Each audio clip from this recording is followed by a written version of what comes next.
श्रीमद् भगवद गीता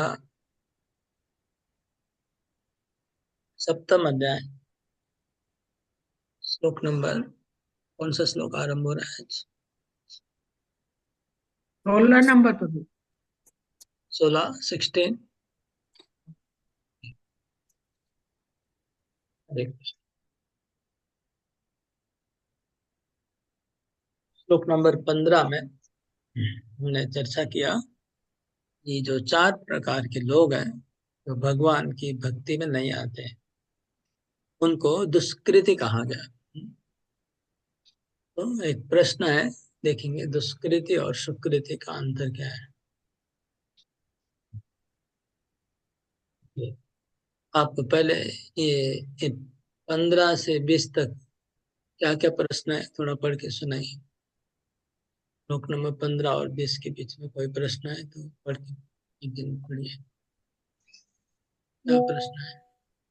हरे कृष्ण प्रभु जी। दुष्कृतिन और सुकृतिन का अर्थ स्पष्ट करें। संस्कृत और अपनी भाषा में तालिका करें 4 प्रकार जो कृष्ण को आत्मसमर्पण करते हैं और नहीं करते हैं।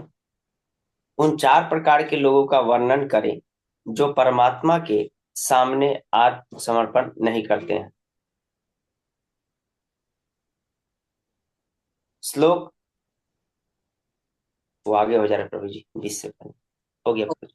ठीक है, तो इसका मैंने 15 नंबर का प्रश्न चेंज करवाया था, आप लोग लिखे होंगे ना। 15 का मैंने नया प्रश्न दिया था, लिखा। जी 15 प्रभु में जी। 15 में प्रश्न ऐड करिए। ऐड करके फिर ग्रुप में कौन करेगा, जिम्मेवारी लेगा। जो भी क्वेश्चन नया बनाऊंगा उसको लिख के ग्रुप में पोस्ट करना है। कौन करेंगे?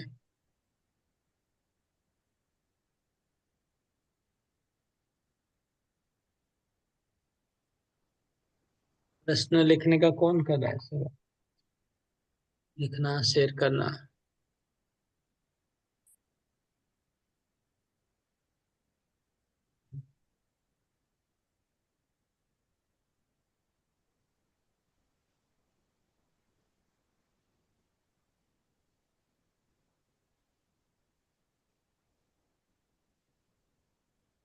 क्या हुआ, कोई रिस्पॉन्स नहीं कर रहे? प्रभु जी हम कर देंगे। 15 नंबर श्लोक में कुछ क्वेश्चन किया था, वो है क्या? इसमें प्रभु जी वो जो आप इसमें प्रिंटेड है वही लिखा, जो आप शेयर किए हैं वही है, तो लिखे नहीं। उस दिन अलग से बोला था, नहीं लिखा है तो लिख लीजिए। 5 क्वेश्चन बोले थे प्रभु जी। हाँ पढ़िए माता जी, आर विजय शर्मा लिख लीजिए, सब लोग लिख लीजिए। एक फर्स्ट नंबर है, मूड किसको किसको कहते हैं, उनके चरित्रों का वर्णन करें।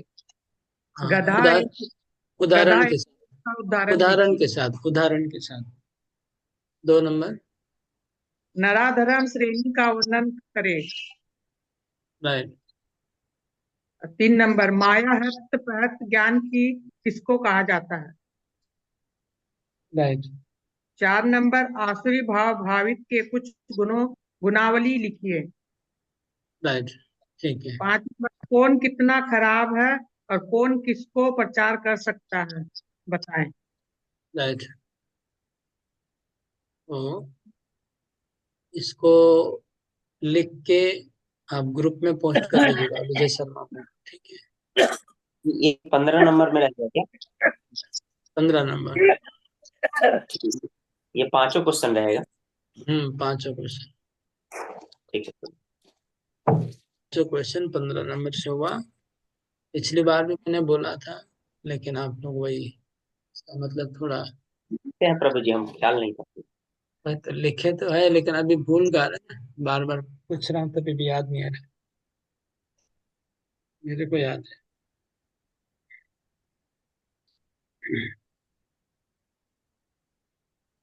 तो अभी हम चर्चा करेंगे जब 4 प्रकार के लोग हैं जो भगवान की भक्ति में आते हैं। शरणागत हो जाते हैं भगवान को। पांच चार प्रकार के नहीं होते, चार प्रकार। दोनों में अंतर क्या है? एक ही सुकृति और एक दुष्कृति। सु शब्द हमेशा कोई अच्छे के आगे लगता है, दु खराब के आगे, है ना। सुकृति दुष्कृति। और ऐसा कोई शब्द बताइए जहाँ सु और दु लगता हो, जल्दी जल्दी। सुविचार, दुष्विचार। सुविचार तो हो गया, लेकिन दुविचार नहीं हुआ। दुविचार नहीं होता है। सुविचार दुर्विचार। सुबुद्धि सुख दुर्बुद्धि दुख प्रभु। प्रभु जी, सुख दुख। सुख दुख सुविचार दुर्विचार, ठीक बोले। सौभाग्य दुर्भाग्य। ठीक। हाँ, सौभाग्य दुर्भाग्य। सौभाग्य दुर्भाग्य, राइट। सुगंध दुर्गंध, सुगंध दुर्गंध। ओके, तो ये सुकृति और दुष्कृति। कृति मतलब कर्म, कृति मतलब कर्म करने वाला। सुकृति मतलब अच्छा काम करने वाला, दुष्कृति मतलब खराब काम करने वाला। चार प्रकार के लोग हैं जो खराब है, खराब काम करते। खराब मतलब पापी है, वो भगवान के शरणागत होते नहीं। सुकृति चार अच्छे काम करने वाले हैं, वो भगवान के शरणागत हो जाते हैं।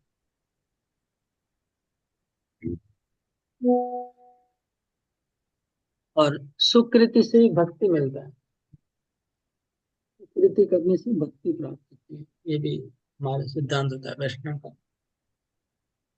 तो आइए वो चार प्रकार के जो लोग हैं सुकृति, उनका वर्णन पढ़ना शुरू करते हैं। श्लोक नंबर 16 सब लोग खोलिए।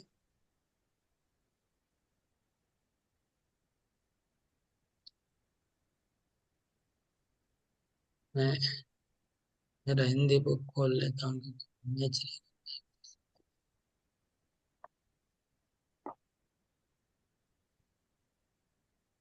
चतुर्विधा भजन्ते माम् जना सुकृतिनोऽर्जुन आर्थो जिज्ञासुरर्थार्थी ज्ञानी च भरतर्षभ। चतुर्विधा भजन्ते माम् जना सुकृतिनोऽर्जुन आर्थो जिज्ञासुरर्थार्थी ज्ञानी च भरतर्षभ।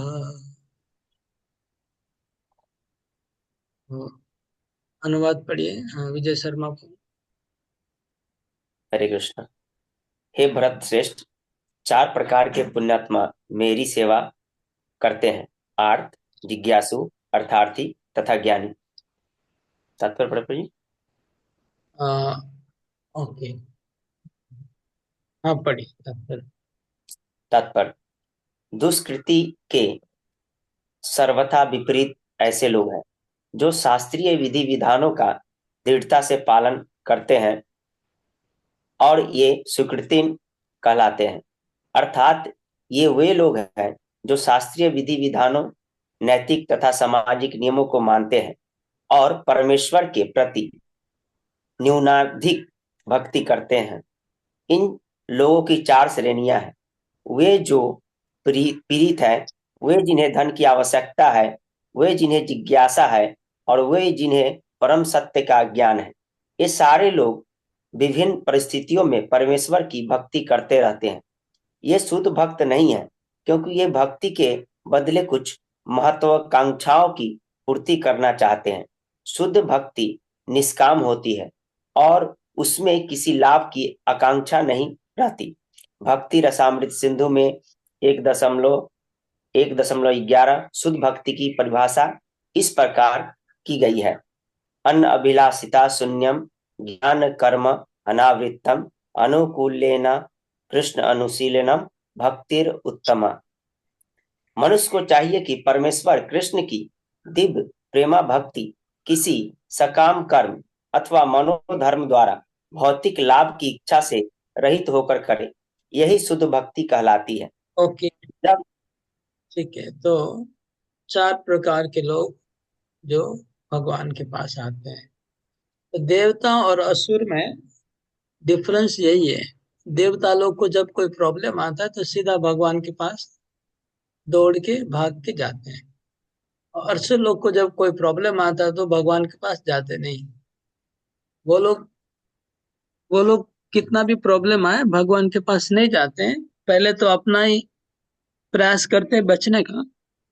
और वो अगर कुछ प्रॉब्लम भी हो गया तो वो भगवान को दोष देते हैं कि भगवान ने हमारा नुकसान कर दिया, भगवान ने हमको जानबूझ के हमको गिरा दिया, ऐसा वो लोग भगवान के ऊपर दोष करते हैं। लेकिन जो देवता हैं वो आपत्ति आने से भगवान के साथ, इसलिए आ, चार प्रकार के लोग हैं। एक है आर्त। आर्त मतलब जो बहुत ही व्याकुल हो गया, दुखी हो गया, परेशान हो गया, तब भगवान के पास दौड़ के आता है। कई लोग होते ना, कोई मर गया तो फिर भगवान के पास आते हैं, कोई बड़ा नुकसान हो गया तो भगवान के पास जाते हैं। फिर दूसरा है अर्थार्थी। कुछ लोग आ, भौतिक संपत्ति, सुख संपत्ति पाने के लिए भगवान के पास जाते हैं। पहला है जो दुख दुर्दशा को दूर करने के लिए भगवान के पास है, और दूसरा सुख संपत्ति पाने के लिए भगवान के पास आता है। एक है दुख दुर्दशा से निकलने के लिए, और एक सुख संपत्ति पाने के लिए। और एक कैटेगरी है वो जिज्ञासु होते हैं, जो आउट ऑफ क्यूरियोसिटी हम जानना चाहते हैं है क्या मामला, वो जानने के लिए भगवान के पास आते हैं, जिज्ञासु। और चौथा है ज्ञानी। ज्ञानी वो है जिनको पता है कि ये संसार तो मर जाने के बाद सब कुछ नाशवान हो जाएगा, तो हम शरीर नहीं है, हम आत्मा है, शरीर से हम अलग है। इसलिए परम ब्रह्म को हमें पकड़ना है, नाशवान को छोड़ना है और अविनाशी को पकड़ना है। इसलिए अविनाशी भगवान के प्रति वो आते हैं उनके पास। ये चार प्रकार के जनरल लोग हैं। तो प्रभुपाद जी तात्पर्य में लिख रहे हैं, ये शुद्ध भक्ति नहीं है, लेकिन ये शुद्ध भक्ति नहीं कहलाती है। अगर कोई आर्त व्यक्ति भगवान के पास आता है तो वो शुद्ध भक्त नहीं है। कोई धन संपत्ति के लिए आता है तो शुद्ध भक्त नहीं है। लेकिन क्या उनको इन चीजों के लिए भगवान के पास आना चाहिए कि नहीं आना चाहिए? तो इसके लिए शास्त्र कहता है कि आना चाहिए, चाहे कितना भी कामना वासना हो मन में या नहीं हो। सबको अकाम सर्व काम व मोक्ष काम उदारधि, ये अगले श्लोक के तात्पर्य में दिया हुआ है। तीव्रेण भक्ति योग है ना यजेत पुरुषम परम, चाहे बहुत सारी वासना हो चाहे कोई वासना नहीं हो, हमें भगवान के पास जाना चाहिए, ये सिद्धांत है। लेकिन ऐसे लोगों का क्या होगा जो भगवान के पास आ, पैसे के लिए आएंगे या दुख हटाने के लिए आएंगे, उनकी गति क्या होगी? उसके लिए लिखा है तात्पर्य में आगे नेक्स्ट पैराग्राफ में प्रभुपाद जी यहाँ दिखा रहे हैं, बोल रहे हैं कि ऐसे लोग को क्या होगा। वो जब भगवान के शुद्ध भक्तों का संग करेंगे तो उनके अंदर जो जिस वासना से आए थे वो वासना धीरे धीरे खत्म हो जाएगी, और वो भी शुद्ध भक्त बन जाएंगे। अभी वो शुद्ध भक्त नहीं है, लेकिन देखिए ये जो आगे लाइन लिखा है, जब ये चार प्रकार के लोग, तात्पर्य में सेकंड पैराग्राफ, जब ये चार प्रकार के लोग परमेश्वर के पास भक्ति के लिए आते हैं और शुद्ध भक्ति की संगति से पूर्णतया शुद्ध हो जाते हैं, तो ये भी शुद्ध भक्त हो जाते हैं। ये लोग भी शुद्ध भक्त हो जाएंगे। जब भक्ति करते करते उनके अंदर भी शुद्ध भक्ति आ जाएगी। स्टार्टिंग उनका हुआ है सकाम से। तो आप लोग सब अपने अपने जीवन में विचार कर सकते हैं कि मैं किस लिए आया भक्ति में, कौन सा चीज मेरे को आकर्षण किया, या दुख से बचने के लिए मैं आया या सुखी रहने के लिए आया या कोई जिज्ञासा थी इसलिए आया कि नहीं पहले को पूरा ज्ञान प्राप्त था, सब कुछ पता था और फिर मैं आया।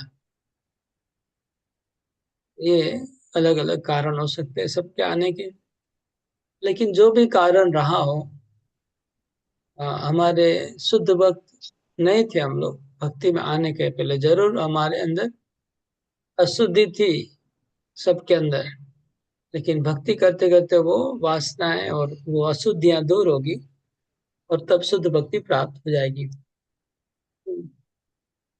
कहने का मतलब भगवान बोल रहे हैं कि आ, जो भी हो भगवान के पास जाना अच्छा है, भगवान को छोड़ के दूसरे किसी के पास जाना अच्छा नहीं है। यही बात आगे बताई जाएगी। शुद्ध भक्त हो तो भी भगवान के पास आए, और मन में वासना हो तो भी भगवान के पास आए। वो अरे न बोलो। तो ये क्वेश्चन से थोड़ा रिलेटेड था। ये लास्ट क्वेश्चन जो आपने दिया है उसमें लिखा हुआ है कि Krishna's analysis of demigod worship with reference to appropriate verses. तो उसमें ये 16 नंबर वर्स भी है। तो इसमें डेमीगॉड वर्शिप का मतलब हम लोग क्या एग्जांपल देंगे? इसमें क्या, इसमें तो डिवोटीज के मतलब जो लोग अप्रोच कर रहे हैं भगवान को उनके बारे में बोला जा रहा है। हाँ, तो कृष्णा's एनालिसिस वो श्लोक नंबर 20 से 23 है ना उसमें। 10 से 16 है, फिर 20 से 23 है, फिर 9 पॉइंट, आई थिंक गलती से 9 दे दिया, 20 से 25 है प्रभु।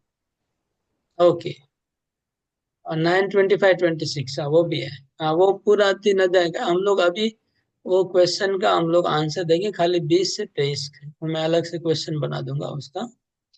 ओके 16 प्रभु। से कुछ उठाने की जरूरत नहीं है,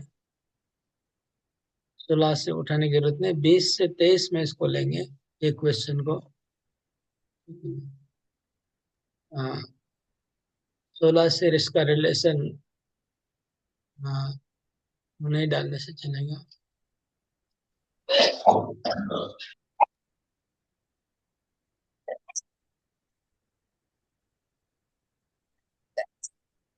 कृष्णा अनम्यूट बिल म्यूट कर देना चाहिए, वो भी दिमाग में नहीं आ रहा है। अगला श्लोक।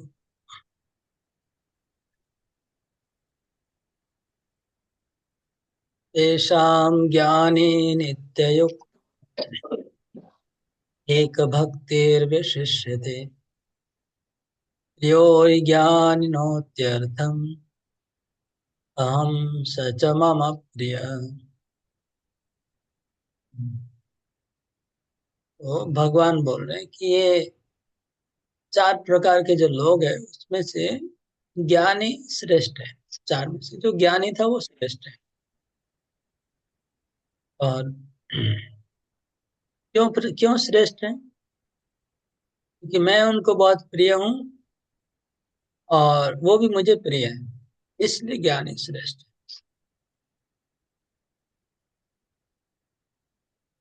तो आप लोग सब अपने आप को इसमें एनालिसिस कर सकते हैं क्या?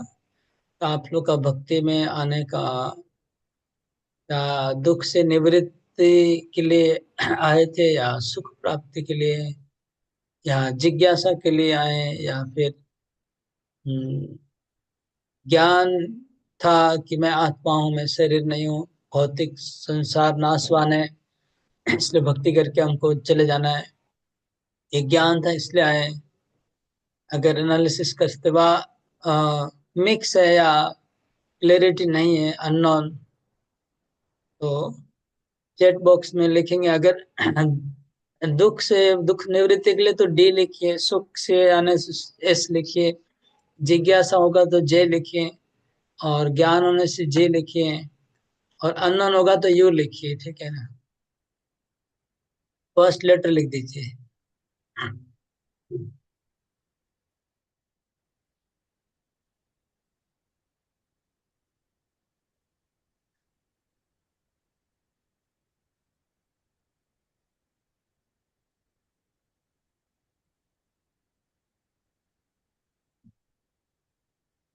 दुख, जिज्ञासा, जिज्ञासा, सुख प्राप्ति, सुख प्राप्ति, सुख में रहने के लिए, कि दुख से निवृत्ति, दुख से निवृत्ति, DSJ तीनों मिक्स लिख दिया प्रभु जी ने उनकी। हाँ, तो ज्यादातर दुख से निवृत्ति मेजोरिटी है, और सुख से प्राप्ति दोनों रिलेवेंट ही है, वैसे ज्यादा डिफरेंस नहीं है। हाँ, तो हम जैसे भक्ति में आगे बढ़ेंगे तो देखा जाएगा दुख तो चला जाएगा और सुख आ जाएगा, उसके बाद शुद्ध भक्ति चालू होगी। हम लोग अभी उसी लेवल पे, दुख हमारा निवृत्ति हो रही है, जैसे जैसे भक्ति करते रहेंगे दुख निवृत्ति होता जाएगा। एक दिन जब दुख निवृत्ति हो जाएगा, उसके बाद परीक्षा आएगा, अब भक्ति करने का इच्छा है कि नहीं, उस समय रियल टेस्ट आएगा, समझ रहे ना। तब तक आपका भक्ति चलता रहेगा, जब तक दुख निवृत्ति नहीं होगी पूरे पूरी, आप भक्ति करते रहेंगे। अभी आपका पेट्रोल है गाड़ी चलाने का, दुख निवृत्ति है ना। आपका भक्ति का जो गाड़ी चल रहा है, उसका जो पेट्रोल क्या है, दुख निवृत्ति। जब दुख निवृत्ति हो जाएगी, मतलब पेट्रोल खत्म, फिर भक्ति करने का कोई कारण नहीं रहेगा। फिर आपको सुख मिल गया तो फिर अभी भक्ति, उसके बाद भी अगर भक्ति करते रहेंगे तो फिर शुद्ध भक्ति, फिर सुख प्राप्ति के लिए भक्ति करना शुरू करेंगे, समझ लीजिए। सुख भी बहुत मिल जाएगा, मतलब अबंडेंस। उसके बाद भी भक्ति करते रहेंगे तो फिर शुद्ध भक्ति है कि नहीं, वहाँ टेस्ट आएगा। यही बात है। और जिनको कुछ लोग लौट जाते हैं वापस, मतलब उसके बाद दुख की निवृत्ति हो गई तो फिर आगे फिर भक्ति करने की जरूरत नहीं समझते। सुख की प्राप्ति हो गई तो फिर भक्ति करने की जरूरत नहीं समझते, क्योंकि भक्ति में जुड़ने से कई लोग को देखा गया है कि भक्ति में आने के बाद बहुत पैसा, बहुत कुछ आ जाता है। मैंने तो बहुत लोगों को देखा है, अपने जन्म में भी देखा है, अपने आप आता है। अगर आप शुद्ध भक्ति करेंगे तो ये तो क्या बोलते हैं, इस साइड बेनिफिट है, बोनस। शुद्ध भक्ति करना शुरू करेंगे तो दुख निवृत्ति और सुख प्राप्ति तो साइड प्रोडक्ट है, कुछ नहीं, ऐसे ही आ जाता है, नहीं चाहते हुए।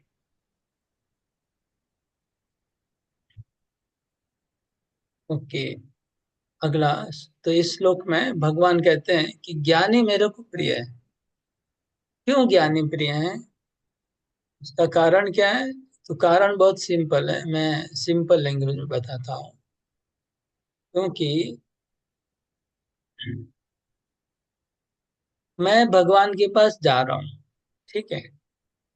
भगवान के पास मैं गया और भगवान को प्रार्थना किया कि भगवान मेरे को मेरा दुख दूर कर दीजिए, या मैंने प्रार्थना किया भगवान मेरे को सुख दीजिए, या मैंने प्रार्थना किया भगवान मेरे को कुछ जिज्ञासा है, आपसे कुछ पूछना है, या फिर ये तीन कारण से अगर मैं भगवान के पास गया, समझ लीजिए, और एक व्यक्ति बोले कि नहीं मेरे को दुख निवृत्ति भी नहीं चाहिए, सुख भी नहीं चाहिए, जिज्ञासा भी नहीं है, मेरे को आप चाहिए, मेरे को आपको ही प्यारा लगता है, आप ही चाहिए और कुछ नहीं, समझ गया ना। तो इसमें से कौन सा अच्छा होगा? नेचुरली समझ गए, जो बोलेगा कि आप चाहिए। तो क्योंकि ज्ञानी को दुख निवृत्ति नहीं चाहिए, सुख प्राप्ति नहीं चाहिए, जिज्ञासु नहीं चाहिए, उसको केवल भगवान चाहिए। और फिर तो इसलिए बोलते कि वो मेरे को केवल प्रेम करता है, इसलिए मैं भी उसको प्रेम करता हूँ। ज्ञानी तो, हाँ, प्रियो ही ज्ञानिनो अत्यर्थम अहम सच मम प्रिय। हाँ, मैं ज्ञानी का प्रिय हूँ, मतलब हमको क्या प्रिय है? हमको पैसा प्रिय है, हमको घर प्रिय है, हमको मोबाइल प्रिय है, हमको अपनी पत्नी प्रिय है, बच्चे प्रिय हैं, हमको माँ बाप प्रिय है, हमको समाज का प्रेस्टीज प्रिय है, हमको प्रशंसा, नाम, प्रतिष्ठा ये प्रिय है, हमको खाना प्रिय है। तो ज्ञानी को ये कुछ प्रिय नहीं है, प्रॉब्लम ये है, ज्ञानी को इस चीज में कोई रुचि नहीं रह गया, इसलिए उसको भगवान प्रिय लगने लग रहे हैं। तो हम लोग को बहुत सारी चीजें प्रिय लग रही है, जिसकी वजह से हम भगवान के प्रिय कैसे, भगवान हमारे प्रिय है लेकिन वो लास्ट नंबर में हाँ, वो लास्ट नंबर में, एक नंबर में नहीं है। तो फिर भगवान की लिस्ट में हम भी लास्ट नंबर में आएंगे, समझ गए ना? क्योंकि भगवान हमारे लिस्ट में लास्ट नंबर में 10 नंबर पे है, और एक दो नंबर पे दूसरे लोग हैं सब, 1 2 3 4 5 6 7, इसलिए हम भी भगवान के लिस्ट में लास्ट नंबर में आ गए। ये तो भगवान यही बात बोल रहे हैं, प्रियो ही ज्ञानिनो अत्यर्थम अहम सच मम प्रिय। तो मैं उसके लिस्ट में एक नंबर में हूँ और वो भी मेरे लिस्ट में एक नंबर में है। इस कारण से ज्ञानी भगवान को प्रिय हैं।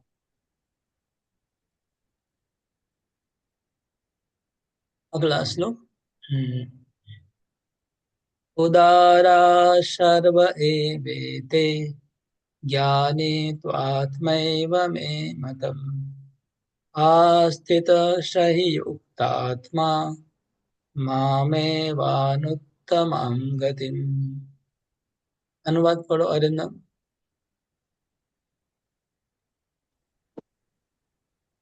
निस्संदेह ये सब उचार उदार चेता व्यक्ति हैं, किंतु जो मेरे ज्ञान को प्राप्त है उसे मैं अपने ही समान मानता हूँ। वह मेरी दिव्य सेवा में तत्पर रहकर मुझ सर्वोच्च उद्देश्य को निश्चित रूप से प्राप्त करता है। देखिए, भगवान बोले सब उदार है, मतलब चारों को अच्छा बोल रहे हैं। क्यों अच्छा बोल रहे हैं, कोई बताइए, गेस करिए, क्योंकि आगे श्लोक में तो उत्तर मिल ही जाएगा, लेकिन बताइए। पहले तो गीता पढ़ाई होगा सबने, इसलिए सबको। जो प्रभु जो दुष्कृत्य है उनसे अच्छा है। वो भगवान की शरण में किसी भी रूप में आए हैं इसीलिए अच्छे हैं। हाँ, ये एक पहला रीजन हो गया दुष्कृति से। और एक reason, that is one good, very good, दुष्कृति नहीं है, एटलीस्ट भगवान के शरण में तो आ रहे हैं, इसलिए good. There is one more reason, और एक दो रीजन बताइए, एक पीछे से बताया, एक सामने। एक सामने और एक कैटेगरी आने वाली है, पीछे की कैटेगरी से अच्छा है, और सामने कैटेगरी आने वाली है उससे भी अच्छा है। इसके बाद वाले श्लोक में जो होने वाला है उससे अच्छा है, और आगे जो हो गया उससे अच्छा है। अब पीछे का ही बोल पाएंगे ना, आगे तो हुआ नहीं चर्चा। तो ठीक है,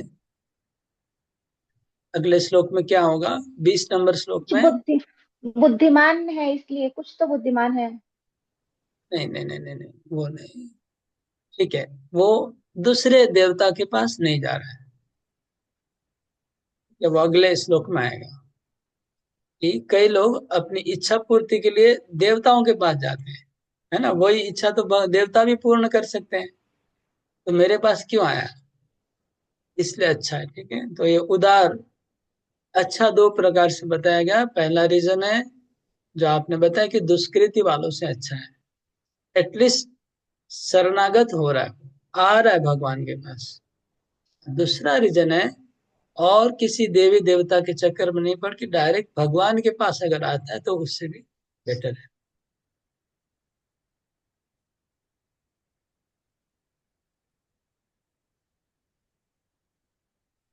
तो इसलिए सब उदार, सबको अच्छा कहा भगवान ने, सब लोग अच्छे हैं। लेकिन ज्ञानी क्या है? अनुवाद में क्या लिखे? ज्ञानी तो भगवान बोलते हैं मेरे बराबर है, मेरे समान है। देखे ना, उससे मैं अपने समान मानता हूँ। भगवान ज्ञानी को अपने समान क्यों मानते हैं? कोई अंदाज करके बोलिए। भगवान बोले ज्ञानी को मैं अपने समान मानता हूँ।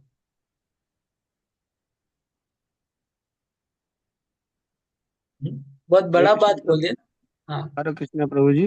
क्योंकि जो है उनका उद्देश्य जो है भक्ति है प्रभु जी, और वो परमेश्वर की सेवा करना चाहते हैं। राइट। और कोई? ज्ञानी बोले मेरे समान मानता हूँ ज्ञानी को मैं। इतना बड़ा बात कैसे बोल वो दिया? पता रहता है कि जितना भी चीज है सब मटेरियल है, सब टेम्पररी है। भगवान और उसके बीच का जो संबंध है वो परमानेंट रहेगा। हम्म।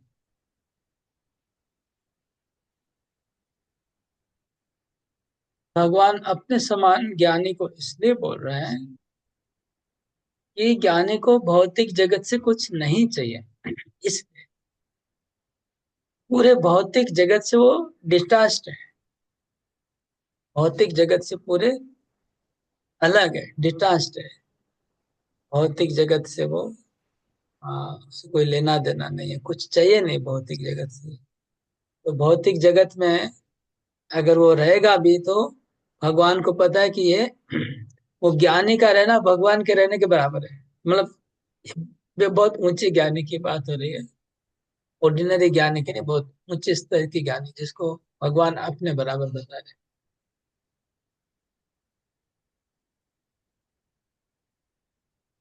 मतलब वो भगवान का प्रतिनिधि हो गया ना। भगवान मेरे समान, बोलो मेरे समान मतलब क्या, भगवान का प्रतिनिधि। तो भगवान का प्रतिनिधि आ, क्यों बनो अपना प्रति, क्योंकि वो जगत से कुछ, आप जैसे मैं बोलता हूँ एक कंपनी का मालिक है ना। एक कंपनी का मालिक है, उसके ऑफिस में उनके साथ कुछ स्टाफ लोग बैठते हैं, और एक फैक्ट्री है, गोडाउन है।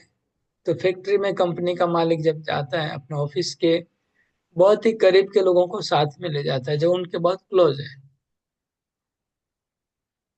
तो फैक्ट्री में जितने भी स्टाफ है वो लोग गड़बड़ करते हैं, समझ लीजिए चोरी करते हैं या नुकसान कर देते हैं, ऐसा बहुत कुछ हो रहा है।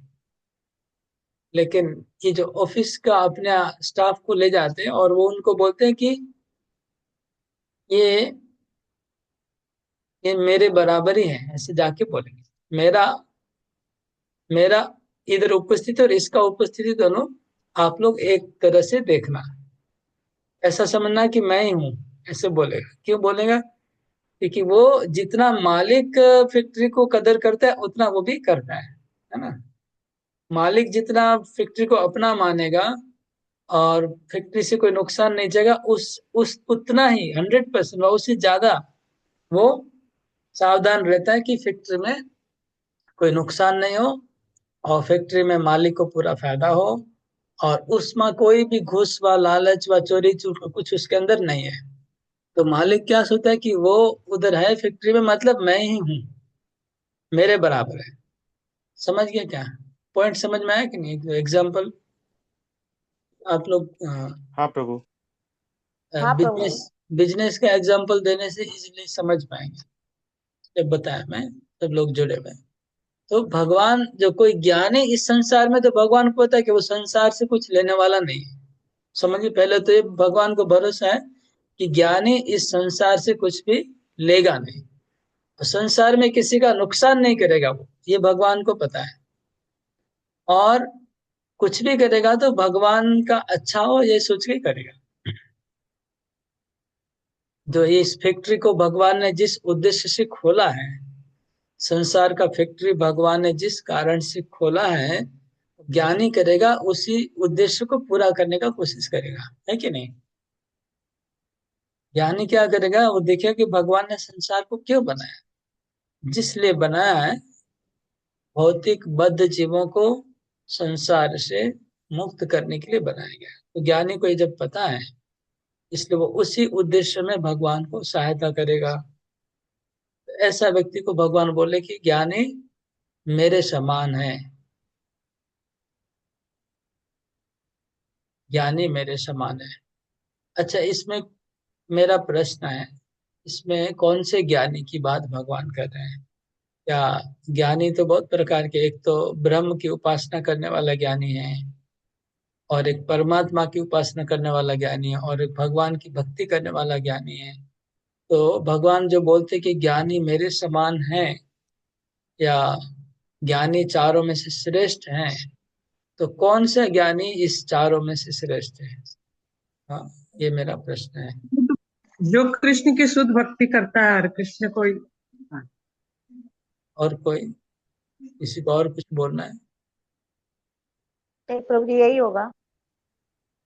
ऐसे ज्ञानी प्रभु जी जो और भी अज्ञानियों को भगवान के पास ले जाने का कोशिश करते हैं।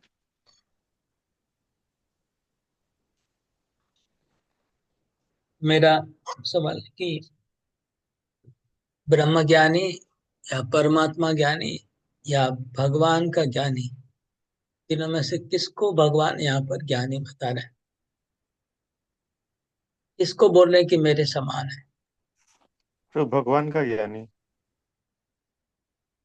ओके, मेरे को यही पता था ऐसा ही बोलेंगे सब लोग, लेकिन यहाँ पर इवन ब्रह्म ज्ञानी को भी भगवान बोल रहे हैं, वो भी मेरे समान है। ठीक है, खाली परंतु भगवान भगवान का ज्ञानी नहीं, इसमें ब्रह्म ज्ञानी भी इंक्लूड है और परमात्मा ज्ञानी भी इंक्लूड है। क्यों? क्योंकि जो ब्रह्म ज्ञानी है वो भी संसार से टोटली डिटैच है। जो ब्रह्म ज्ञानी है उसको भी संसार से कुछ लेना देना नहीं है, 1% भी लेना देना नहीं। प्लस ब्रह्म ज्ञानी भी किसी का नुकसान नहीं करेगा। ब्रह्म ज्ञानी भी दूसरे को ज्ञान देने का कोशिश करेगा, लेकिन नुकसान नहीं करेगा। समझ रहे हैं? ब्रह्म ज्ञानी भी इस संसार में किसी जीव का कभी नुकसान नहीं करेगा, नहीं तो उसका ब्रह्म ज्ञान ही चला जाएगा, नुकसान करेगा।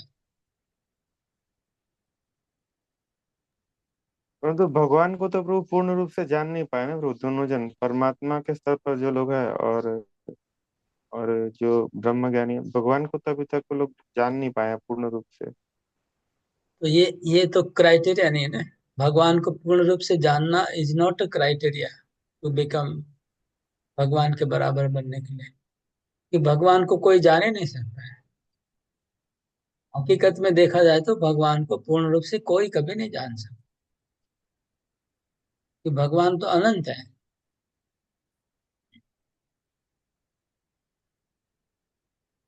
तो भगवान का सविशेष रूप को नहीं जानता है तो क्या हुआ? जानना नहीं जाना इज नॉट क्राइटेरिया। यहाँ क्राइटेरिया क्या है? कि वो ज्ञानी है बस। वो भगवान बोले ज्ञानी मेरा प्रिय है, क्योंकि अ, मैंने बता दिया ज्ञानी मतलब क्या है, संसार से डिटैच्ड है। पहला वो उसका वो योग्यता है कि इस संसार से कुछ लेना नहीं चाहता है, दैट इज फर्स्ट क्राइटेरिया। दूसरा क्राइटेरिया क्या है? कि क्योंकि वो ब्रह्म ज्ञानी है, तो अगर किसी जीव से इंटरेक्शन करेगा तो उसको ब्रह्म ज्ञान ही देगा, ज्ञान देगा, उसको अज्ञान नहीं देगा, उसको नुकसान नहीं करेगा किसी जीव का। तो वो भगवान का प्रतिनिधि है। शुद्ध भक्त यहाँ पर आ, इसलिए नहीं आएगा क्योंकि शुद्ध भक्त का तो बात ही इसमें श्लोक में नहीं की। ये तो जो लोग भक्ति शुरू करने वाले हैं उनका नाम बोल रहे हैं भगवान। भगवान क्या बोल रहे हैं कि 4 प्रकार के लोग मेरे पास आते हैं। देखिए क्या लिखा है उसमें। तो अगर भगवान का शुद्ध भक्त है, भगवान को पूरा जानता है, तो फिर आने का बात ही कहाँ है? समझ रहे हैं? क्या अरिंदम, समझ में आया? हाँ प्रभु, पिछले श्लोक का ही कंटिन्यूएशन है, आप बोलना चाह रहे हैं। हाँ, वो जो 4 प्रकार के लोग मेरे पास आते हैं उसमें ज्ञानी है वो मेरा प्रिय है, ऐसा भगवान बोल रहे हैं। तो और इसका मेरे दो सब इसका दो रीजन प्रभु आप बोलना चाह रहे हैं। एक तो वो मतलब अ, ज्ञान, उसको संसार, भौतिक संसार से कुछ चाहिए नहीं, और वो किसी का नुकसान नहीं कर रहा है, लोगों को ज्ञान ही दे रहा है। अगर ब्रह्म ज्ञानी है तो ब्रह्म का ज्ञान दे रहा है, परमात्मा ज्ञानी तो परमात्मा का, और भगवान का है तो वो भगवान का ज्ञान दे रहा है। ये दो रीजन है। बिल्कुल। और ब्रह्म ज्ञानी भी कोई भगवान का भक्ति कहलाता है। वो कोई अभक्त नहीं है, वो असुर नहीं है, वो डिमन नहीं है। जो ब्रह्म ज्ञानी है वो भी भगवान का भक्त है, लेकिन भक्त उसी कैटेगरी का भक्त है वो। अभी वो उस लेवल का भक्त है, आगे बढ़ सकता है, बढ़ना है तो, नहीं तो जहां पर है वहां पर रहेगा वो। कोई तो भगवान इसलिए ब्रह्म ज्ञानी लोगों को भगवान बहुत रेस्पेक्ट करते हैं ना। चतुष तो ब्रह्म ज्ञानी थे। चतुष ब्रह्म ज्ञानी थे और भगवान ने उनको अपने समान बताया। चतुष जितने भी ऋषि मुनि हैं सब तो ब्रह्म ज्ञानी हैं। तो भगवान उनका पूजा करते हैं। जब द्वारका में ऋषि मुनि लोग जाते हैं तो भगवान क्या करते हैं? उनके चरण धोते हैं। किसके चरण धो रहे हैं भगवान? ब्रह्म ज्ञानियों के। क्यों? क्योंकि ब्रह्म ज्ञानी भी आध्यात्मिक स्तर पे पहुंच गया है, वो भौतिक नहीं है, वो स्पिरिचुअल है। ओके। तो हम लोग थोड़ा दूसरे हट के डिस्कस किया आज। ऐसा डिस्कस पहले मैंने नहीं किया था कभी, और तात्पर्य में भी ये नहीं मिलेगा जो कुछ बोल रहा हूँ, लेकिन डीपली पढ़ेंगे तो पता चलेगा। क्वेश्चन है प्रभु इसके ऊपर। हाँ, क्या क्वेश्चन है? Why is the person in search of knowledge very dear to the lord? हाँ, तो भगवान को ज्ञानी प्रिय क्यों है, कि आप लोग तात्पर्य में से जो लिखा है वो उत्तर दीजिएगा, और मैंने जो बोला वो भी बोल सकते हैं, दोनों। नोट कर लीजिए, बाद में सब भूल जाएंगे, या फिर लेक्चर सुन के नोट करिएगा। और क्या क्वेश्चन है? और कोई है? हरे कृष्णा प्रभु। इसमें है कि उन 4 प्रकार के लोगों का वर्णन करें जो परमात्मा के सामने आत्मसमर्पण करते हैं। हाँ, अभी इसमें 4 एग्जाम्पल भी रूप गोस्वामी ने दिया है भक्ति रसामृत सिंधु में। आर्थ के लिए एग्जाम्पल दिया है गजेंद्र का। गजेंद्र नदी में उनको मगरमच्छ ने पकड़ा था और पुकारा था कृष्ण को, हे गोविंद राखो शरण, आप तो जीवन आहारे। वो आर्थ का उदाहरण है। और अर्थार्थी का उदाहरण ध्रुव महाराज का। ध्रुव महाराज बोलते, मैं कांच का टुकड़े के लिए प्रभु आपके पास आया था, लेकिन मेरे को हीरा मिल गया, लेकिन मैं कांच के टुकड़े के लिए आया था। और जिज्ञासु के लिए रूप गोस्वामी ने उदाहरण दिया, वो नैमिषारण्य के ऋषि। नैमिषारण्य के ऋषि लोग जिज्ञासु थे, सुत गोस्वामी से जानना चाह रहे थे, और ज्ञानियों का उदाहरण दिया रूप गोस्वामी ने 4 कुमारों का। 4 कुमार ज्ञानी थे, ये लोग वैकुंठ गए थे भगवान को देखने के लिए गए थे वैकुंठ में। द्वारपालों से टकरा गए, फिर द्वारपालों से टकरा गए, उनको श्राप दिया फिर भगवान के चरण की तुलसी की गंध उनके नाक में गई, और उनके हृदय में भक्ति का प्रादुर्भाव हुआ, तो भक्ति प्रकट हुई भगवान के चरण की गंध सुन के। ये 4 एग्जाम्पल है 4 के लिए। अगला श्लोक। हम्म,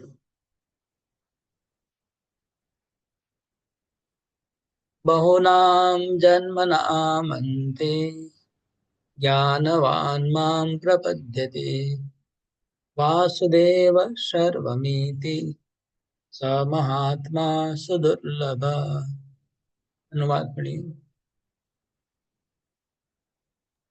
नरेंद्र। अनेक जन्म जन्मांतर के बाद जिसे सचमुच ज्ञान होता है, वह मुझको समस्त कारणों का कारण जानकर मेरी शरण में आता है।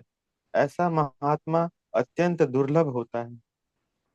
ठीक है, ये कौन से ज्ञानी की बात हो रही है इस श्लोक में?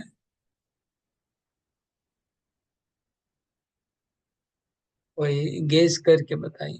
प्रभु इसमें आई थिंक भक्त आ जाते हैं, क्योंकि पिछले श्लोक में आपने बोला है कि ब्रह्म स्टेज पर जो रहता है वो भी भक्ति करते करते उसको बाद में रियलाइज होता है। तो आप ये श्लोक कोट करते हैं प्रभु, बहुनाम जन्मनाम मनते ज्ञाननाम प्रपद्यते। इसमें लिखा है बहुत जन्मों के बाद ज्ञानी मेरे शरण में आते, तो ज्ञानी मतलब कौन सा ज्ञानी? तो ब्रह्म ज्ञानी प्रभु। हाँ, तो ये कंटिन्यूस है, ब्रह्म ज्ञानी की बात हो रही थी। जो 4 प्रकार के लोग आते वो भी ब्रह्म ज्ञानी था, और भगवान बोले मेरा प्रिय वो भी ब्रह्म ज्ञानी था। अभी ये बोले ऐसा ब्रह्म ज्ञानी बहुत जन्मों के बाद, बहुनाम जन्मनाम अंते, बहुत जन्मों के बाद वो जब जान लेता है कि कृष्ण ही पूर्ण ब्रह्म है। जो ब्रह्म ज्योति है कृष्ण का ही प्रकाश है, कृष्ण का ही अंश है, कृष्ण ही एक्चुअली ब्रह्म के आदि है, ये जानने में बहुत जन्म लग जाते हैं।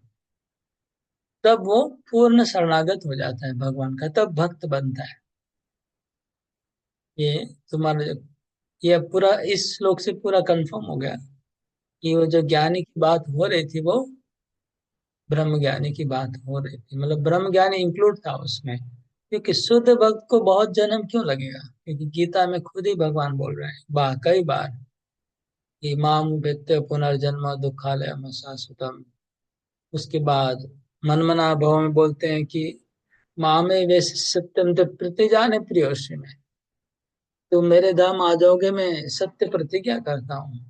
फिर अंत काले च मामे व स्मरण मुक्त्वा कलेवरम, वहां पर भी बोलते हैं मेरे धाम आ जाएगा। यहाँ बहुत जन्म की बात क्यों कर रहे हैं, क्योंकि ये ज्ञानी की बात थी इसलिए। क्या सवाल था अरिंदम?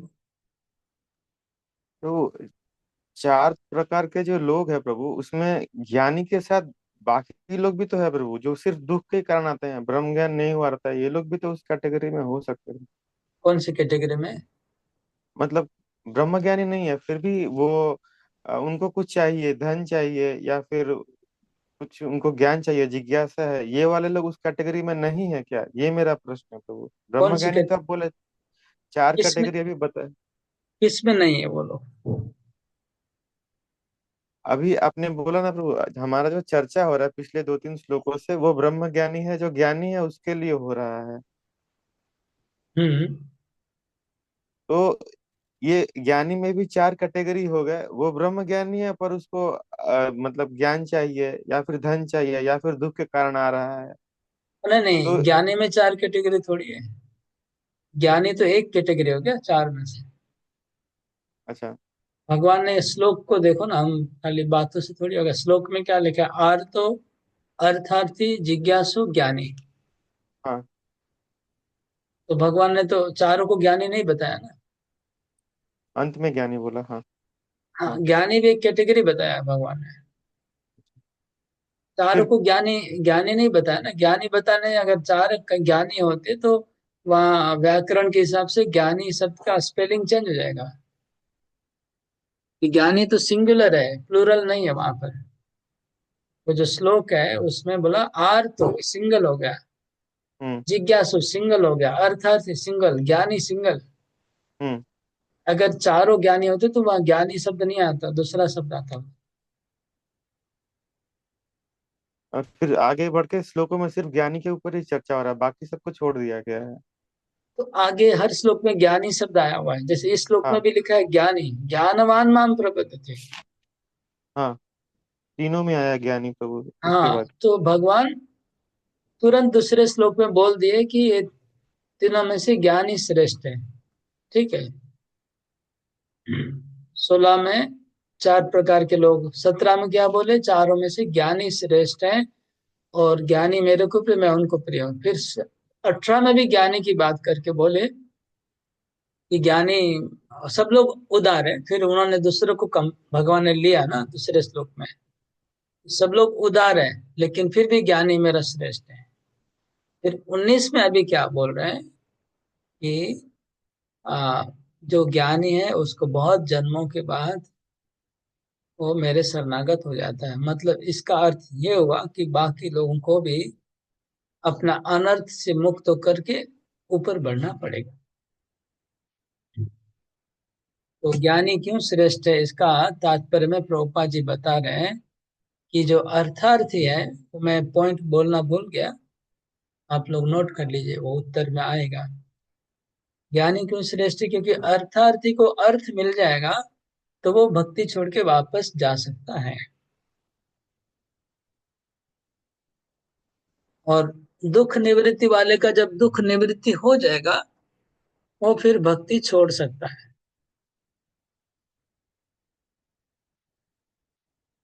जैसे किसी का बोले कि हमारे फलाना फलाना को, अभी अपना ही सो विचार करिए, एक भक्त है हमारे हमारे कम्युनिटी में ही है, उनको कैंसर हो गया तो रोने धोने लग गए, प्रभु हमको कैंसर हो गया है, भगवान को प्रार्थना करिए। हाँ, कुछ हमको कुछ कुछ करिए ताकि हम कैंसर से बच जाए, मृत्यु नहीं हो। तो ठीक है, किया गया जो भी करना था, लेकिन मतलब कैंसर है तो भक्ति वक्ति करिए, भगवान का नाम जप करिए। अभी कैंसर चला गया, अभी वो बच गए, तो मतलब अभी तो जप करिए ना। अभी वो 2-4 मालाएं जप कर रहे हैं, अभी उनको अभी भी 16 माला करने का इच्छा नहीं होता है। यही बात है। मतलब जब दुख आया तब तो शरणागति आ गई, दुख चला गया तो शरणागति चली गई। ये बात है, तो ऐसा प्रॉब्लम है। लेकिन जो ज्ञान है ना, क्योंकि वो कोई पर्पज से नहीं आया था, इसलिए उसका भक्ति कंटिन्यू होगा। इसलिए प्रभु जी, भक्ति। बोले बोले बोले। अगर जिज्ञासु जिज्ञासु क्या करेंगे फिर तो? जिज्ञासु की जिज्ञासा पूरी हो जाएगी तो वो भी भक्ति कर भी सकते, नहीं भी कर सकते। ये दोनों हो सकता है। हाँ, ये तीनों तीनों भक्ति आगे करेंगे या नहीं करेंगे। जैसे ध्रुव महाराज ने आगे भक्ति किया, गजेंद्र ने आगे भक्ति किया। अभी क्या है इनका? लोग आएंगे, लोग पैसे के लिए भगवान के पास आएंगे, पैसा मिल जाएगा, उसके बाद भी कंटिन्यू भक्ति कर सकते हैं। क्यों?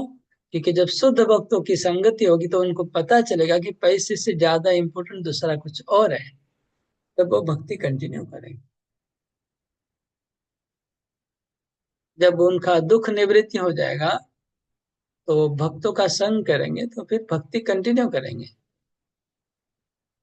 तो भक्ति कंटिन्यू करेंगे, फिर उनके लिए भी ये बात आ जाएगी, क्या है, बहु नाम जन्म नामंती। अगर वो तुरंत शुद्ध भक्ति पे चले जाएं या बहु जन्म भी लग सकते हैं, फिर आगे बढ़ेंगे अभी। हाँ,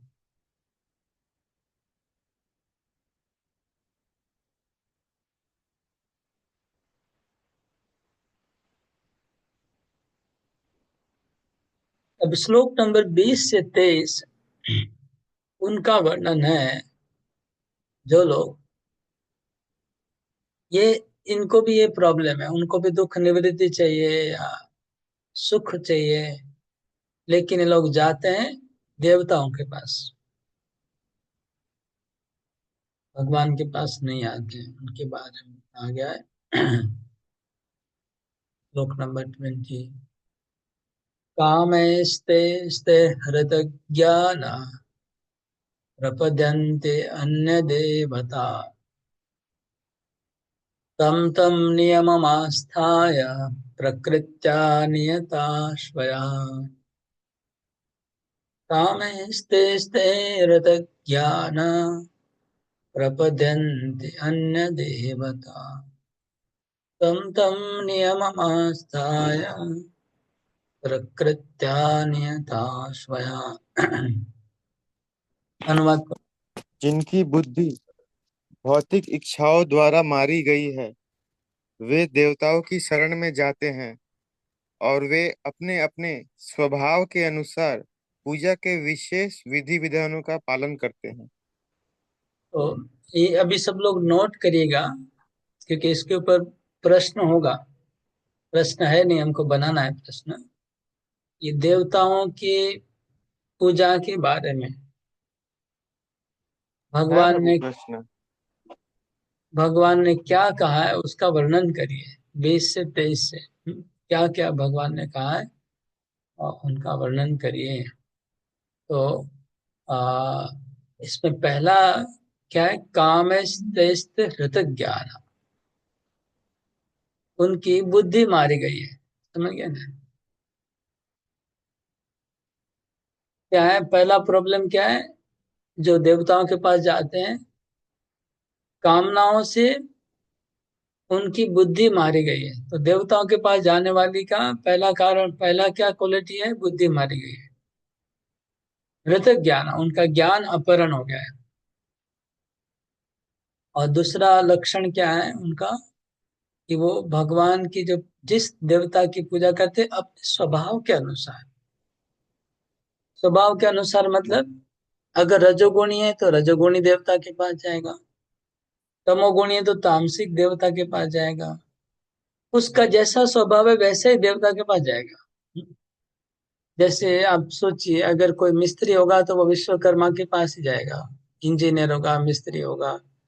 हाँ, कुछ लोग गणपति का स्वभाव तो गणेश के पास ही जाएंगे, कुछ लोगों का स्वभाव शिव के जैसा तो शिव के पास ही जाएंगे, किसी को दुर्गा अच्छा लगता है दुर्गा के पास ही जाएंगे। काली जैसे तामसिक है, तांत्र मंत्र करना है, भूत प्रेत अच्छा लगता है तो वो काली व तंत्र उपासना करेगा, चंडिका का पूजा करेगा, भैरव का उपासना करेगा। ऐसे जैसा स्वभाव, किसी कोई सूर्य की पूजा करेगा, कोई सरस्वती देवी की, जो ज्ञानी है पंडित विद्वान है तो सरस्वती देवी का शरणागत, व कोई आर्ट्स में संगीत वगैरह तो सरस्वती का पूजा करेगा। तो स्वभाव के अनुसार वो देवताओं का चुनता है और उनकी पूजा करता है। हम्म। श्लोक नंबर 21। यो यो याम याम तनुम भक्त श्रद्धयार्चितुमिच्छति तस्य तस्याचलां श्रद्धां तामेव विदधाम्यहम्। अनुवाद। मैं प्रत्येक जीव के हृदय में परमात्मा स्वरूप स्थित हूँ। जैसे ही कोई किसी देवता की पूजा करने की इच्छा करता है, मैं उसकी श्रद्धा को स्थिर करता हूँ, जिससे वह उसी विशेष देवता की भक्ति कर सके। तो भगवान तो सब जीवों के हृदय में परमात्मा में विराज करते हैं।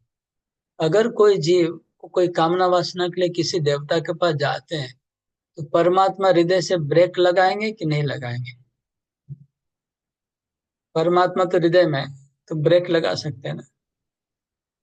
ब्रेक लगाते हैं कि नहीं? नहीं, छोड़ देते हैं बोलते कि जाओ तुम जो चाहिए ले लो। हाँ। परमात्मा बोलते मैं उसकी श्रद्धा बढ़ा देता हूँ, उस देवता के प्रति श्रद्धा, मतलब वहां जाने के लिए जो पेट्रोल चाहिए वो भी भगवान दे देते हैं। ब्रेक नहीं लगाते हैं। भगवान अगर पेट्रोल चाहिए तो दे देते हैं, जाओ तुम उस देवता के पास जाओ। तो देवताओं के पास जाने के लिए जो श्रद्धा चाहिए वो श्रद्धा भी भगवान सप्लाई कर रहे हैं। याद रखिए, कोई भक्त देवता के पास जा रहा है तो देवता के पास जाने के लिए जो श्रद्धा चाहिए वो भगवान दे रहे हैं।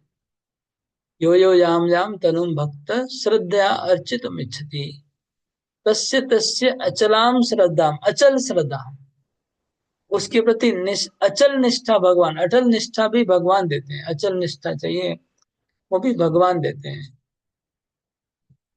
उसके बाद क्या होता है अगले श्लोक में, सतया श्रद्धया युक्तो तस्याराधनमीहते लभते च तत कामान् मय्येव विहितान् हितान्। पढ़ो। ऐसी श्रद्धा से समन्वित वह देवता विशेष की पूजा करने का यत्न करता है और अपनी इच्छा की पूर्ति करता है, किंतु वास्तविकता तो यह है कि ये सारे लाभ केवल मेरे द्वारा प्रदत्त हैं। तो अब देखिए, वो जो व्यक्ति है उसको भगवान के पास, देवता के पास भेजा किसने? भगवान ने। देवता पास जाने के लिए जो श्रद्धा चाहिए, अचल श्रद्धा, वो उन्होंने दी, भगवान ने।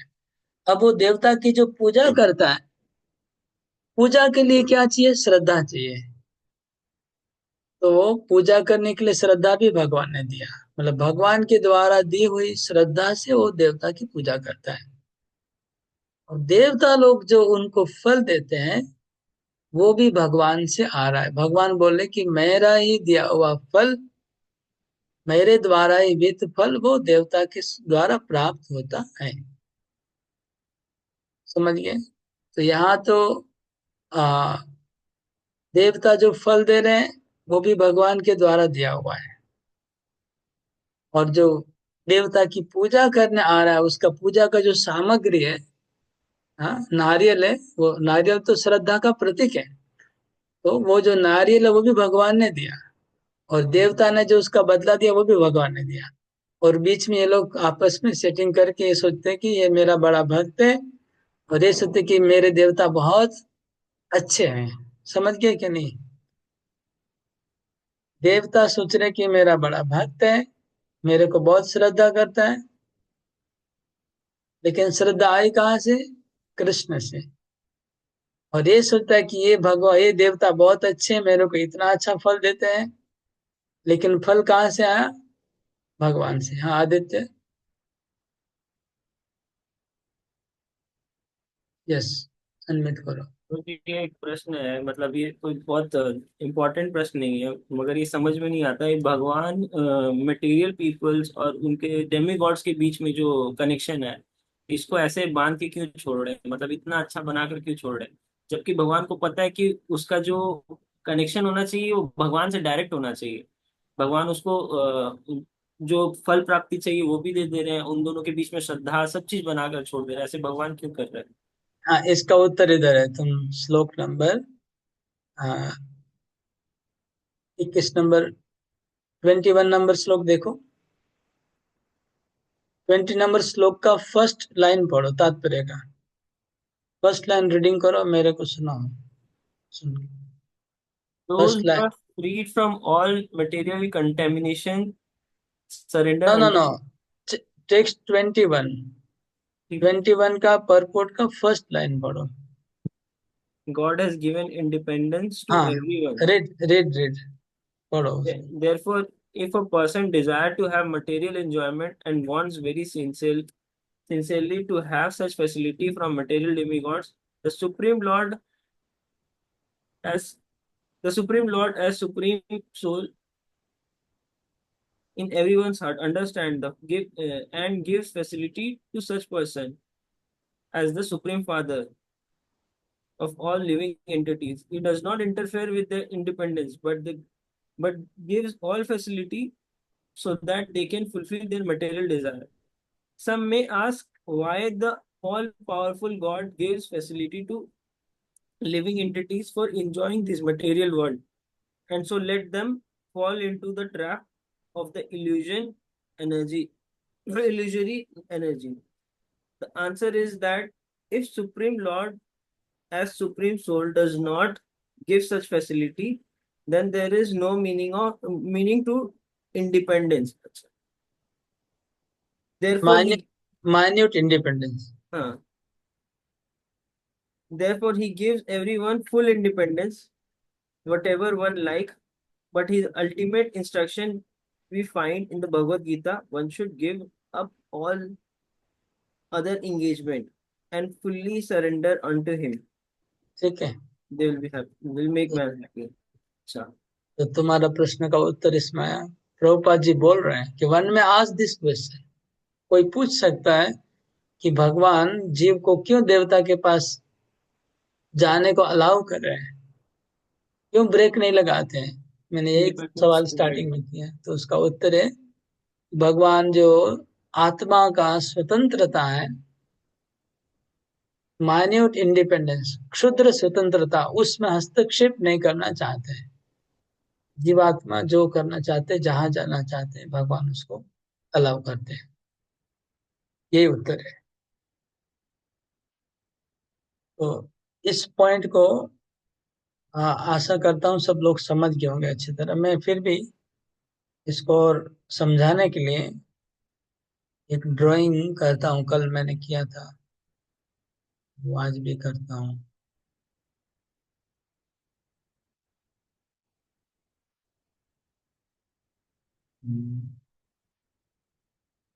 टाइम कम है फिर भी।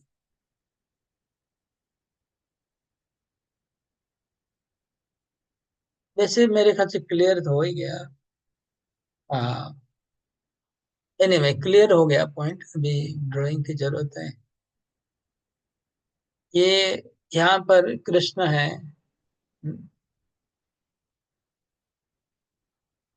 ये कृष्ण है, और यहाँ पर जीवात्मा है, ये जीव है, ये कृष्ण है, ये देवता है। ठीक है, तो जीव को कोई कामना वासना है, समझ लीजिए इसको, तो ये कृष्ण भी पूरा कर सकते हैं, है ना। लेकिन जीव क्या करता है, कृष्ण को बाईपास करके देवता के पास जाता है। तो देवता के पास जाता है तो जाने के लिए जो श्रद्धा चाहिए जीवात्मा को, उधर जाने के लिए श्रद्धा चाहिए। वो श्रद्धा लेकिन कृष्ण ही देते उसको, श्रद्धा कृष्ण ने दिया। वो श्रद्धा से देवता के पास गया। और जीव जो देवता का पूजा करता है, पूजा करने के लिए भी श्रद्धा चाहिए, वो भी भगवान ने दिया। अब देवता खुशी होकर के इसको उसका फल देता है। वो फल कृष्ण ने पहले देवता को दिया, देवता ने कृष्ण से लेके इसको वो फल दिया।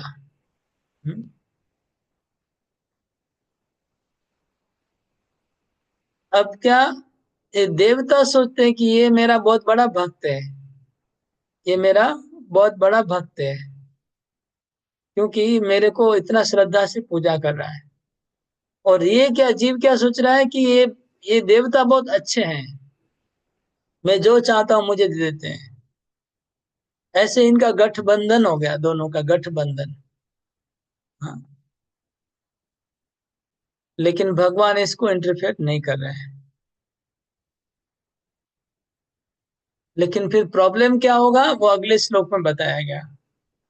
वो अगले श्लोक में हम पढ़ते हैं क्या प्रॉब्लम होगा। आइए श्लोक नंबर 20, हाँ 23 नंबर श्लोक। अंतवत्तो फलम तेषां तद्भवत्यल्पमेधसाम् देवान् देवयजो यान्ति मद्भक्ता यान्ति मामपि। अनुवाद पढ़ो।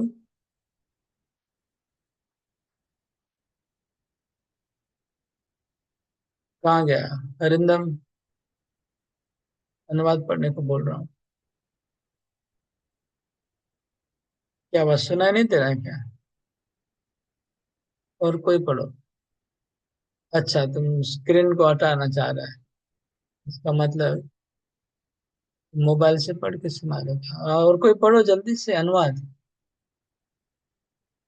अल्प वाले की और प्राप्त होने वाले देवलोक को जाते हैं। आवाज कट गया। तो वो बस इंग्लिश में कंटिन्यू कर। क्या बताऊं, विजय शर्मा सो रहा है क्या? उसको पता नहीं, जब अरिंदम नहीं पढ़ा तो उसको पढ़ना चाहिए ना, इतना बुद्धि नहीं है। सब लोग अपना मोबाइल में स्क्रीन हटाने का कोशिश कर रहे हैं। प्रभु जी आपका मैं क्या इंग्लिश में पढ़ूं? किताब नहीं है क्या? सब मोबाइल से पढ़ रहे हैं क्या? मैं पढ़ूं? हरे कृष्णा प्रभु जी, पढ़ूं? हम तो लोग सब, हाँ पढ़िए। पूछ रहे क्यों 10 बार? मैं जब 10 बार बोल दिया फिर पूछ रहे हैं। अल्प बुद्धि वाले व्यक्ति देवताओं की पूजा करते हैं और उन्हें प्राप्त होने वाले फल सीमित तथा क्षणिक होते हैं। देवताओं की पूजा करने वाले देवलोक को जाते हैं, किंतु मेरे भक्त अंततः मेरे परम धाम को प्राप्त होते हैं। हरे कृष्णा। ओके, लगता है अनम्यूट नहीं कर पा रहे लोग। तो प्रॉब्लम क्या है, इनका जो फल है वो नासवान है। ये जो फल देवता लोग ने दिया, फल होगा नासवान। ये जो फल देवता से मिला वो नासवान है, वो खत्म, ज्यादा दिन नहीं टिकेगा। और दूसरा क्या होगा, ये जो होगा वो मरने के बाद जीव देवलोक में जाएगा, ये देवलोक में जाएगा। लेकिन अगर यही चीज अगर भगवान से प्राप्त करेंगे तो वो परमानेंट होगा, नासवान नहीं होगा। और भगवान का पूजा करने वाला अल्टीमेटली भगवान के धाम जाएगा। ये डिफरेंस है दोनों में। अगर देवता से कुछ प्राप्त होता है तो नासवान होगा। जैसे उदाहरण क्या है, हिरण्यकशिपु ने ब्रह्मा जी का पूजा किया अमर बनने के लिए, लेकिन उनको मरना पड़ा। रावण ने शिव का पूजा किया, मरना पड़ा। लेकिन ध्रुव महाराज ने नारायण का पूजा किया, वो आज भी ध्रुव महाराज अभी भी आकाश में दिखते हैं, वो विराजमान है ध्रुव तारा, उसमें ध्रुव महाराज रहते हैं, उनको कोई मार नहीं पाया। तो ध्रुव महाराज भी कामना वासना वाले थे, शुद्ध भक्त नहीं थे, लेकिन गए किनके पास? भगवान के पास, तो उनको परमानेंट फल मिल गया।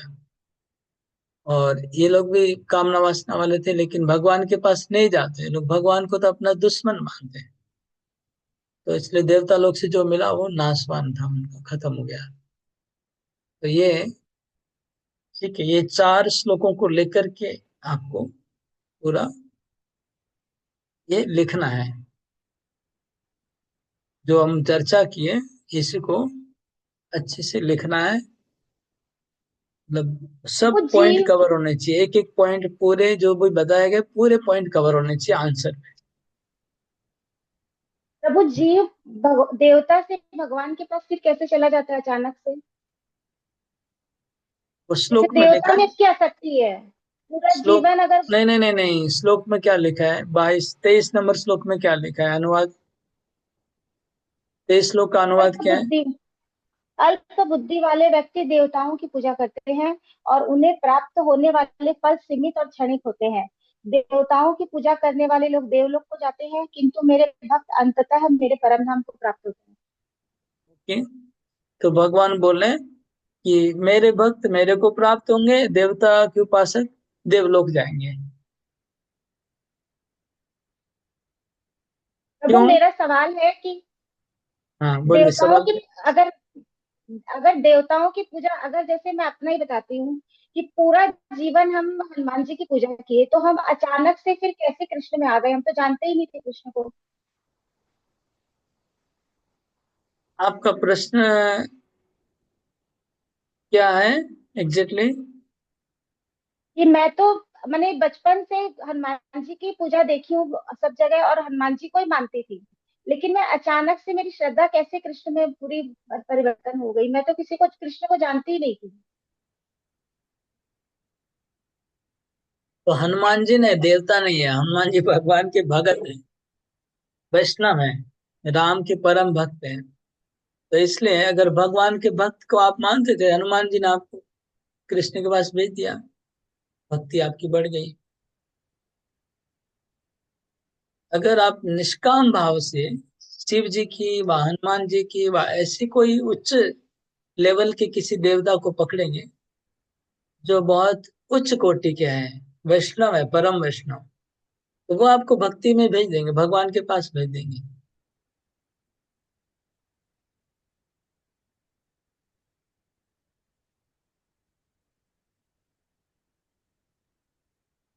ये 4 श्लोक को लेके एक आपको ऐसे टाइप क्वेश्चन लिखना है, ऐसे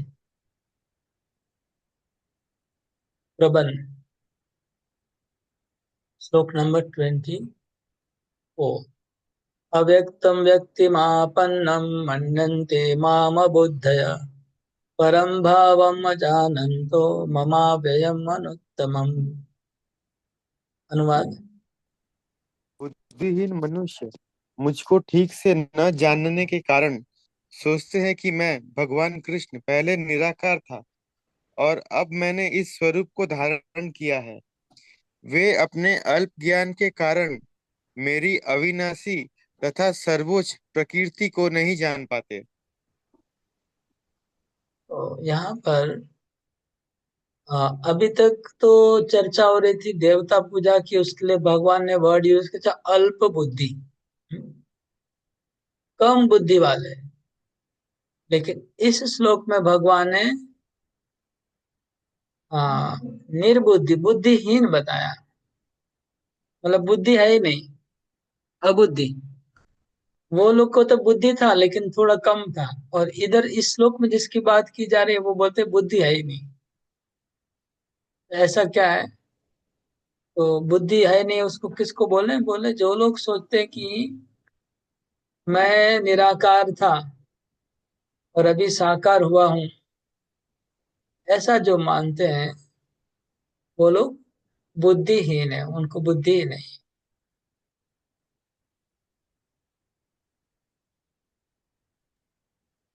तो ब्रह्म ज्ञानी भी भगवान को निराकार मानते हैं, तो वो तो इस कैटेगरी में, मतलब वो तो ऐसा नहीं सोचेंगे कि वो तो बुद्धिहीन नहीं है, पर वो भगवान को निराकार तो मान रहे हैं प्रभु। राइट, क्वेश्चन तुम्हारा पक्का है एकदम। तो हाँ, बुद्धिहीन या ब्रह्म ज्ञानी। ओके।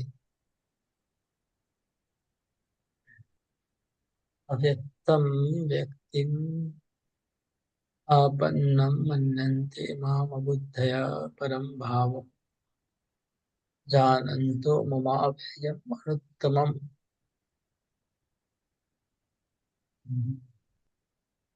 ठीक है, इसका दो अर्थ होता है श्लोक का, है ना। प्रभुपाद जी ने एक अर्थ बताया तात्पर्य में, दूसरा अर्थ भी है इस श्लोक का।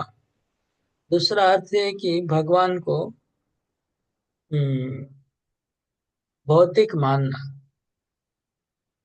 भगवान को मनुष्य मानना, वो एक अबुद्धि हो गए। एक कुछ अबुद्धि लोग भगवान को मनुष्य मानते हैं। भगवान को, क्योंकि भगवान मनुष्य शरीर में है ना, तो उनको मनुष्य मानते हैं।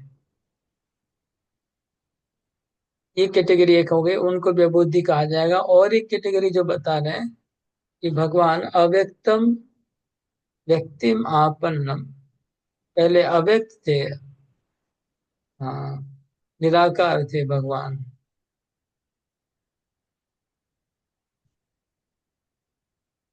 और अभी साकार हुए हैं, ऐसा जो सोचते हैं उनको यहाँ पर कंडेम किया गया है। हाँ, इस श्लोक में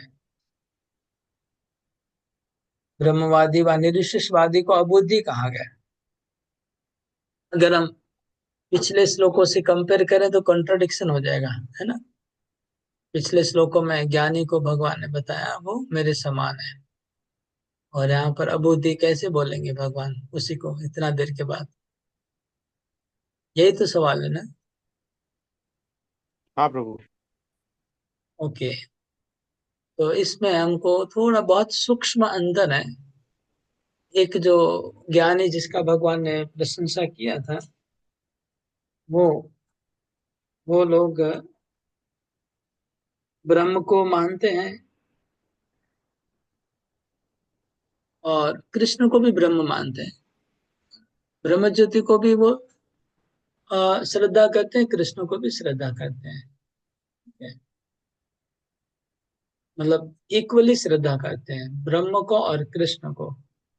और लेकिन वो प्रेफर करते हैं ब्रह्म का ही उसमें। लेकिन और एक कैटेगरी है जो ब्रह्म को ऊपर मानते हैं और कृष्ण को पूरा भौतिक ही मानते हैं। उनको यहाँ कंडेम किया गया है। कृष्ण के रूप, कृष्ण के गुण, कृष्ण की लीला, इसको भौतिक मानते हैं। उसको नीचे यमुनाचार्य इस श्लोक में क्रिटिसाइज कर रहे हैं। यमुनाचार्य का श्लोक पढ़िए कोई। हाँ, नीचे श्लोक और अनुवाद पढ़िए। इसको पढ़ना आता है, श्लोक पढ़िए। त्वां शील रूप चरित्र परम परम प्रकृष्ट तत्वेन सात्विकतया प्रबलश्च शास्त्रै प्रख्यात दैव परमार्थ विदाम मतश्च नैवासुर प्रकृत्य प्रभवन्ति बोद्धुम। हे प्रभु, व्यास देव तथा नारद जैसे भक्त आपको भगवान के रूप में जानते हैं। मनुष्य विभिन्न वैदिक ग्रंथों को पढ़कर आपके गुण, रूप तथा कार्यों को जान सकता है और इस तरह आपको भगवान के रूप में समझ सकता है। किंतु जो लोग रजो तथा तमोगुण के वश में है, ऐसे असुर तथा अभक्त गण आपको नहीं समझ पाते। ऐसे अभक्त वेदांत, उपनिषद तथा वैदिक ग्रंथों की व्याख्या करने में कितने ही निपुण क्यों न हो, वे भगवान को नहीं समझ पाते। ओके, तो यहाँ पर ना क्या हुआ, असुर प्रकृति माने यमुनाचार्य तो एक कदम आगे बढ़ के उनको असुर बता रहे हैं, असुर प्रकृति बता रहे हैं। जो भगवान के रूप गुण लीला को असत्य मानते, मिथ्या मानते, माया कल्पित मानते, वो असुर प्रकृति है, उनके दिमाग में नहीं बैठता है। तो ये उन कैटेगरी का वर्णन है जो लोग भगवान को टोटली नस्यात करते हैं, नकार करते हैं भगवान के रूप गुण लीला को।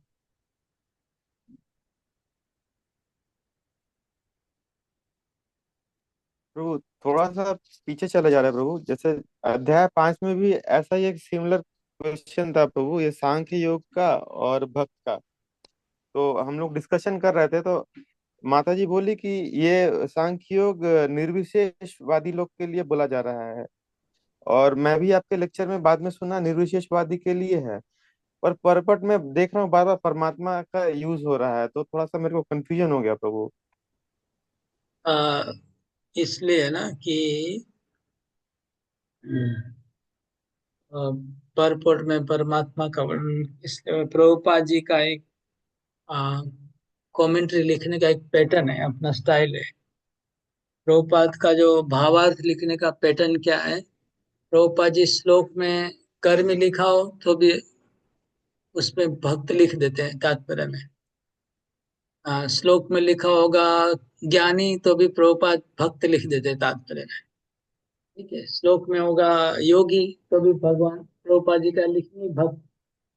तो इसलिए ये प्रॉब्लम है, इसलिए तुमको परमात्मा वर्ड मिला होगा, क्योंकि प्रभुपाद ने उसको सांख्य योगी को, ज्ञानी को भक्त कैटेगरी में पकड़ के परमात्मा का वर्णन कर रहे हैं,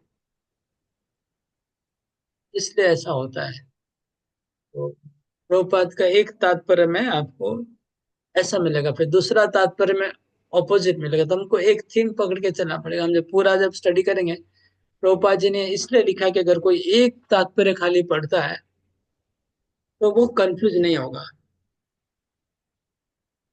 तो अगर कोई गीता का एक श्लोक पढ़ेगा, एक तात्पर्य पढ़ेगा, तो वो उसको एसेंस में भक्ति मिल जाएगा। उसको वेट नहीं करना पड़ेगा भक्ति योग 7वें अध्याय के लिए। नहीं तो क्या होगा, नहीं तो पहले 6ठा अध्याय में हाथ में खाली कर्म कर्म ही आएगा, 7वें अध्याय में भक्ति आएगा। तो इसलिए प्रभुपाद कृपा करके शुरू से ही भक्ति का वर्णन शुरू कर देते हैं। और अगर हम जब एक साथ पूरा पढ़ते तब हम इसको डिस्क्रिमिनेट करके आगे बढ़ सकते हैं, कोई प्रॉब्लम नहीं हमको, क्योंकि आगे क्लैरिटी हो जाता है। प्रभु हम लोग का जो मैक्सिमम डिस्कशन होता है प्रभु, मैं कंक्लूड कर रहा हूँ, पता नहीं मैं सही हूँ या गलत। हम लोग का जो कंक्लूजन होता है एकदम, जो ब्रह्म ज्ञानी और भक्त, ये दो एंड कैटेगरी को लेके, मतलब बीच वाले हम लोग ज्यादा कंफ्यूजन हो इसलिए डिस्कस नहीं करते, ऐसा है क्या प्रभु? मतलब एक बीच वाले में कौन सा कैटेगरी मिस हो रहा है?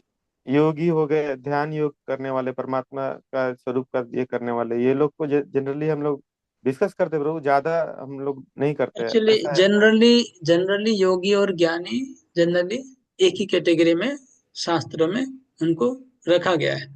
हम्म। योगी और ज्ञानी को एक ही कैटेगरी में रखा गया, कर्मी को अलग रखा गया है। इसलिए गीता में 3 है, कर्म योग, ज्ञान योग और भक्ति योग, 3 का चर्चा होता है ना। अच्छा, मतलब जनरली सकाम कर्मी और निर्विशेषवादी और भक्त, ये तीन प्रभु। हाँ, बस ये तीन तीन कैटेगरी स्टैंडर्ड है। अच्छा। योग को फिर उसी के अंदर इंक्लूड कर लिया जाता है, योग को अलग से 12 बजे से। भक्ति का डेफिनेशन क्या है? ज्ञान कर्मादि अनावृतम। मैं योग कर्मादि नहीं लिखा, योग को हटा दिया। तो ज्ञान कर्मादि अनावृतम, ज्ञान और कर्म दोनों को ही हटाने को बोला गया। तो ध्यान वाले भी इसी में आ जाएंगे, उनका भी अगर बोला जाएगा तो उसको मतलब एक्सप्लेन करने के लिए निर्विशेषवादी के जैसे उसको एक्सप्लेन कर सकते हैं। ध्यान एक प्रोसेस है खाली, तो प्रोसेस तो हम्म। भक्ति वाले भी ध्यान कर सकते हैं, ज्ञानी भी ध्यान कर सकते हैं, हम्म। ऐसा है। ध्यान करना एक प्रोसेस है, तो भक्त लोग भी ध्यान कर सकते हैं और ज्ञानी भी ध्यान कर सकते हैं। ज्ञानी ब्रह्म का ध्यान करेंगे, भक्त लोग भगवान का ध्यान करेंगे। और जहां तक योगी की बात है, अष्टांग योग की बात है, तो अष्टांग योग में कर्म का भी कुछ मिश्रण है और ज्ञान का भी, दोनों मिला के होता है।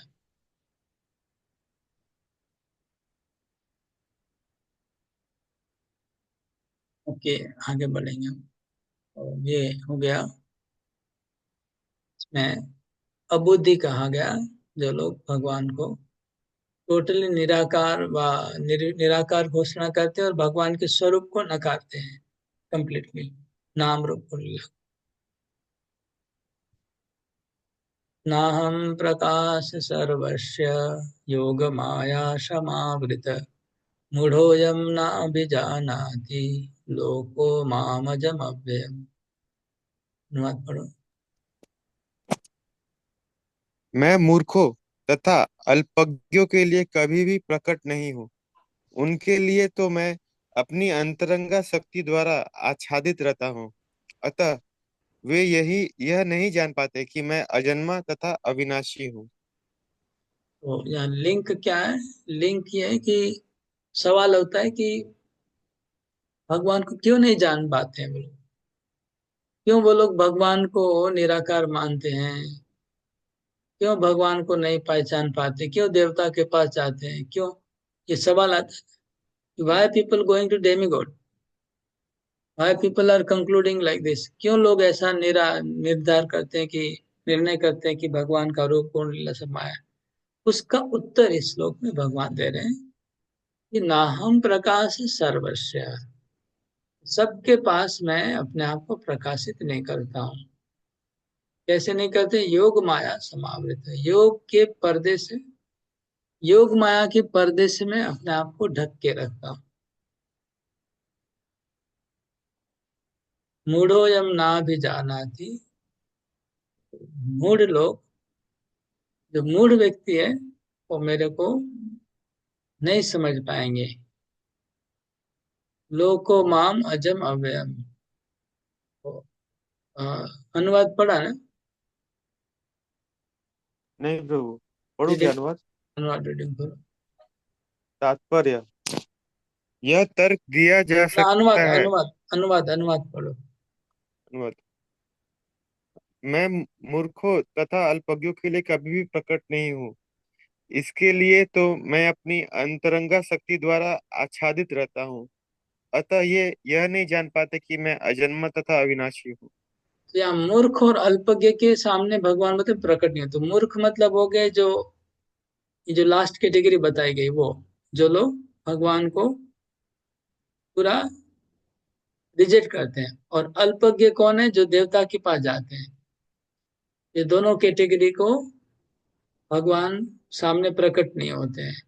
भगवान अपने आवरण में रहते हैं, एक अंतरंगा शक्ति का। तो आवरण क्या है? उस आवरण के बारे में तात्पर्य में प्रभुपाद दो तीन अलग अलग रेफरेंस दे रहे हैं। एक आवरण बताया गया जो कुंती महारानी ने प्रार्थना की। यहाँ से पढ़ो, श्रीमद् भागवत में कुंती महारानी, सेकंड श्रीमद् भागवत में कुंती ने अपनी प्रार्थना में कहा है कि भगवान योग माया के आवरण में आवृत हैं। अतः सामान्य लोग उन्हें समझ नहीं पाते।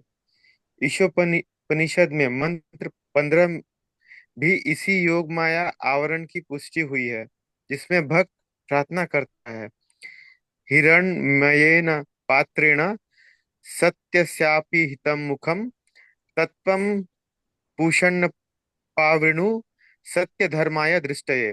हे भगवान, आप समग्र ब्रह्मांड के पालक हैं और आपकी भक्ति सर्वोच्च धर्म है। अतः मेरी प्रार्थना है कि आप मेरा भी पालन करें। आपका दिव्य रूप योग माया से आवृत है। ब्रह्म ज्योति आपकी अंतरंगा शक्ति का आवरण है। कृपया इस तेज को हटा ले, क्योंकि यह आपके सच्चिदानंद विग्रह के दर्शन में बाधक है। ओके, भगवान, ठीक है। तो दो रेफरेंस दिया प्रभुपाद जी ने। एक तो कुंती महारानी बोलती है भागवत में, माया जवनी का आच्छन्नम, माया के पर्दे से भगवान आवृत रहते हैं। दूसरा ईशोपनिषद का श्लोक है 15 नंबर, जहाँ पर हिरण्मय न पात्र न सत्य शापी हितम मुखम। भगवान का शरीर ब्रह्म ज्योति से ढका रहता है, मतलब भगवान के शरीर से इतनी ब्रह्म ज्योति निकलती है, इतना तेज निकलता है, कोई उनको देख नहीं पाता है। ये इसी को ही प्रभुपाद जी बोल रहे हैं, योग माया समावृत है। भगवान आवृत रहते हैं। तो आवरण दो प्रकार का बताया गया, एक कुंती महारानी ने बोला माया का पर्दा, और एक ईशोपनिषद में लिखा है कि ज्योति प्रकाश के द्वारा भगवान ढके हुए हैं। जैसे उदाहरण स्वरूप सूर्य के, हम लोग सूर्य की तरफ देखते हैं ना अभी, तो हम लोग को क्या दिखता है? क्या कोई घोड़ा वोड़ा दिखता है क्या? सूर्य के 7 घोड़े देखे किसी ने? नहीं दिख रहे। क्या घोड़ा है ना खाली गोला है? घोड़ा क्या कल्पना है कि घोड़ा जो हम लोग आजकल तो व्हाट्सएप में आने लगा, हर रविवार को मेरे को तो आता है 7 घोड़े वाला फोटो आता है। सूर्यदेव आज संडे है, सूर्य नमस्कार, सूर्यदेव को प्रणाम। पहले नहीं आता था, आजकल आने लग गया। शनिवार को शनिदेव का फोटो आने लग गया, उनका भी वो रथ आता है, शनिदेव का रथ घोड़े। तो ये क्या कल्पना है कि जो सामने दिख रहा है वो है ठीक है, कि ये वाला ठीक है? कौन सा है जो फोटो आ रहा है? वो है सूर्यदेव ना ये दिख रहा है वो है? तो बताइए। आवृत है, ढका हुआ है, इसीलिए ऐसे दिख रहा है। सूर्य के गोला के समान दिख रहा है, आवृत है, परंतु रथ पे है सूर्यदेव। बट वो किससे आवृत क्योंकि है? किससे आवृत है? प्रकाश ब्रह्म ज्योति से, प्रकाश से। ब्रह्म ज्योति से यहाँ भगवान ब्रह्म ज्योति आवृत है। थोड़ी, बट इधर ब्रह्म ज्योति ये तो कहाँ है? भगवान, यहाँ तो नहीं, ब्रह्म ज्योति तो हम हम रखे देखने गए सूरज के की, योग्य नहीं है प्रभु। हाँ हम सूरज की बात पूछ रहे हैं, हम ब्रह्म ज्योति की बात नहीं हो रही है यहाँ पर। सूरज का जो फोटो आ रहा है वो सही है, 7 घोड़े वाला ना जो आंख में दिख रहा है सामने वो सही है गोला? Which one is correct? Right? प्रकाश से ढके हुए भगवान। आँख में दिखाई देता है। भगवान का बात नहीं कर रहा हूँ मैं, सूरज का पूछ रहा हूँ, बार बार क्यों दिमाग? हाँ, प्रकाश से सूर्य का ढका हुआ गोला है सही है सूर्य। प्रभु। कौन बोल रहे हैं कि जो सूरज का गोला दिख रहा है वो सही है, और कौन बोल रहे हैं कि घोड़ा है जो फोटो आता है वो सही है? क्या प्रभु इधर जी मैं सूर्य थोड़ा चेष्टा भगवान करूँ का इसमें। वोटिंग करना होगा क्या? पोल प्रभु जी मैं थोड़ा चेष्टा करूँ इसमें। बोले जरूर। सूर्य का जो गोला आकार जो हम लोग को दिखता है ये बाहरी आवरण है, और सूर्य लोक के अंदर में, सूर्य के अंदर में शायद घोड़ा में वो सूर्य के राजा रहते होंगे। आप लोग को ठीक है, अभी ध्यान से सुनिए, मैं बोल रहा हूँ। सूरज का जो आपको घोड़ा वाला चित्र दिख रहा है ना, वही सही है। उस उस घोड़ों से और सूर्य इतना प्रकाश निकल रहा है कि हम लोग देख नहीं पा रहे हैं। जैसे आपको अगर अपने पर्सनल लाइफ में अगर कोई, आप अगर एक्सपीरियंस किया होगा, मैंने तो कई बार किया है, अगर आप एक्सपीरियंस किया होगा, अगर आप कोई स्पेशल शेप, एक आप शेप बनाइए, त्रिकोण बनाइए, अष्टकोण बनाइए, कोई भी एक शेप पर स्क्वायर रखिए, लाइट दूर में रखिए, बहुत दूर में, और जोर से उसमें लाइट डाल दिए बहुत पावरफुल, तो आपको कोई शेप नहीं दिखेगा, आप खाली राउंड गोला ही दिखेगा। ये भगवान का प्रकाश का शक्ति ऐसा है।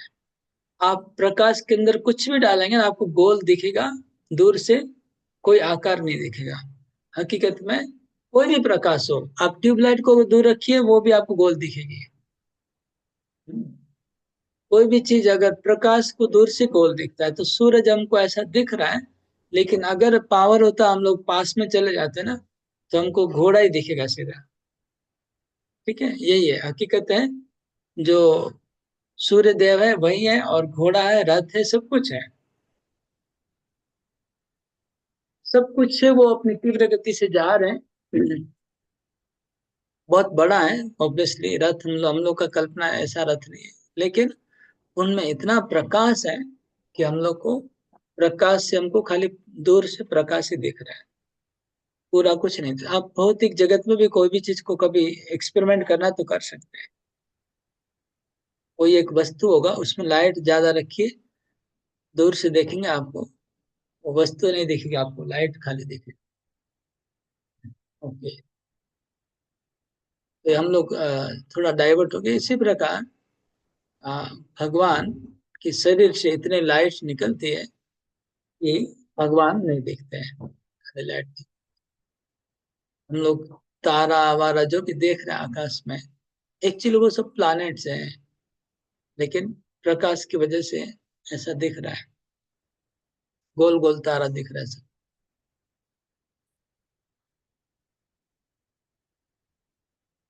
अगला, हाँ यह क्लियर हो गया।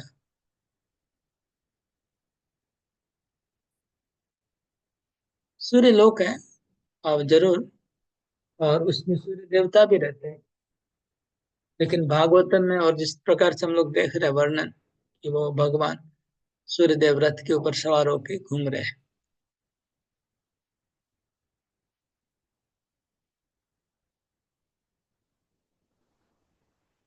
ये वेदाहं समतीतानि वर्तमानानि चार्जुन, भविष्याणि च भूतानि मां तु वेद न कश्चन। अनुवाद पढ़िए। हे अर्जुन, श्री भगवान होने के नाते मैं जो कुछ भूतकाल में घटित हो चुका है, जो वर्तमान में घटित हो रहा है और जो आगे होने वाला है, वह सब कुछ जानता हूँ। मैं समस्त जीवों को भी जानता हूँ, किंतु मुझे कोई नहीं जानता।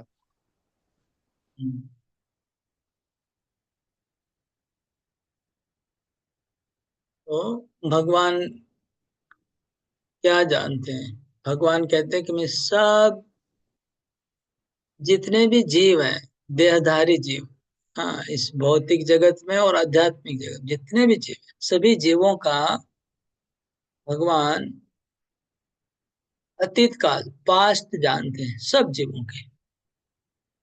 और वर्तमान भी सब जीवों को भगवान जान रहे हैं, अभी क्या हो रहा है सब जीवों के हृदय में भगवान को पता है।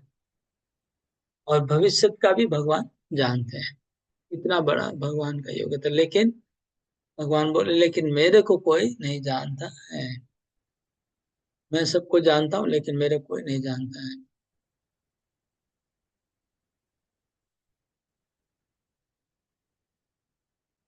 तो यहाँ पर तात्पर्य में एक उदाहरण दिया है प्रभुपाद जी ने।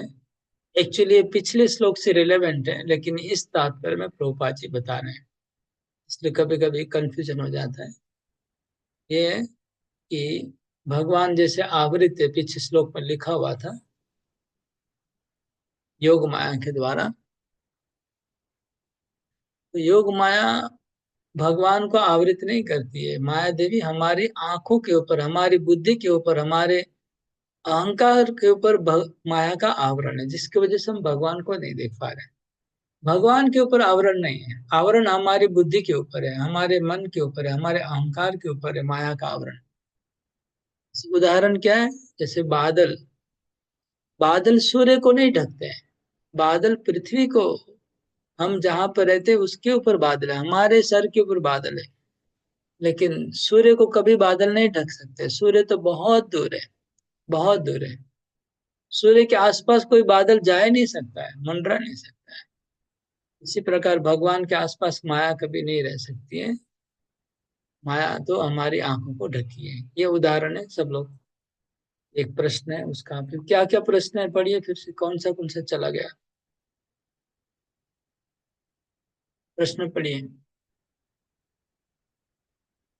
बोलने से जल्दी Explain how and why Krishna does not reveal himself with reference to purport versus purport and cited analogy from 7.25 to 6. Hindi में पढ़िए। और पिछला इस ये तो श्लोक हो गया, आगे के आगे पीछे दूसरे श्लोकों का पढ़िए। हरे कृष्णा प्रभु जी। श्लोक संख्या 2.16 के संदर्भ में बताया कि 5000 साल पहले पृथ्वी पर मौजूद होने पर भी कुछ लोग कृष्ण को क्यों नहीं समझ पाए। दूसरा क्वेश्चन है प्रभु जी, सूरज को ढाकने वाले बादल का उदाहरण दीजिए। और इसी में 26 तक में है, तीसरा है कि कृष्ण की विभूति का वर्णन करें। और आगे 27वां का भी है। 26 और 27 श्लोक के संदर्भ में समझाए कि क्यों उनको कोई नहीं जान सकता।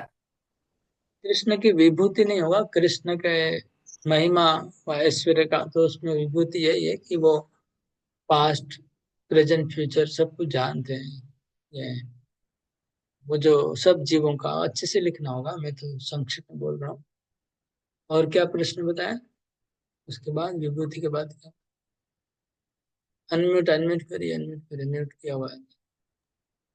सूरज को ढाकने वाले बादल का उदाहरण दीजिए 2.26।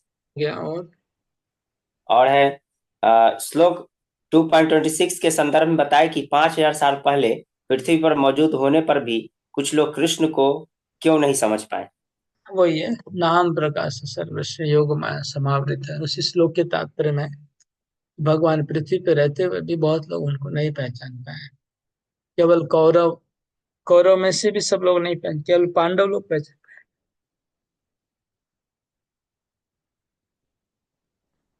तो ये प्रश्न छूट गया क्या? हाउ डज कृष्णा डिस्क्राइब पर्सनलिस्ट इन 7.24? ये बोला क्या प्रभु ने? वे तो आप लोग निर्विशेषवादी। बार बार मैं पूछ रहा हूँ, आप लोग बोल नहीं रहे। मैं क्या आप कितनी बार आप लोग को चमचा लगाते रहूं? 1000 बार पूछते हैं तो एक बार बोलते लोग। प्रभु एक और क्वेश्चन है प्रभु जी। ओ अंतगतम पापम और पुण्य कर्म नाम शब्द का अर्थ स्पष्ट कीजिए। हाँ, तो ये आगे आएगा नेक्स्ट श्लोक में, ठीक है ना। और एक प्रश्न लिख लीजिए, निर्विशेषवादियों के चरित्र वर्णन करिए। श्लोक नंबर बता रहा हूँ, 24 दिया हुआ है प्रभु। श्लोक नंबर 24। और उनको अबुद्धि क्यों कहा गया है? निर्विशेषवादियों का चरित्र वर्णन करिए, उनको अबुद्धि क्यों कहा गया है, बुद्धिहीन क्यों कहा गया?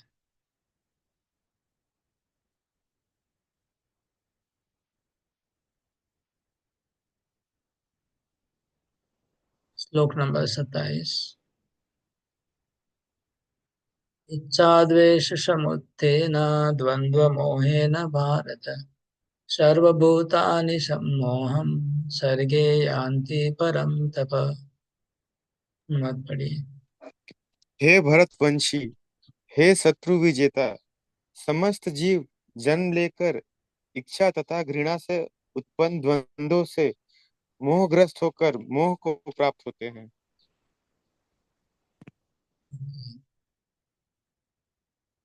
तो इस संसार में हमारा जन्म मृत्यु होने के कारण क्या है?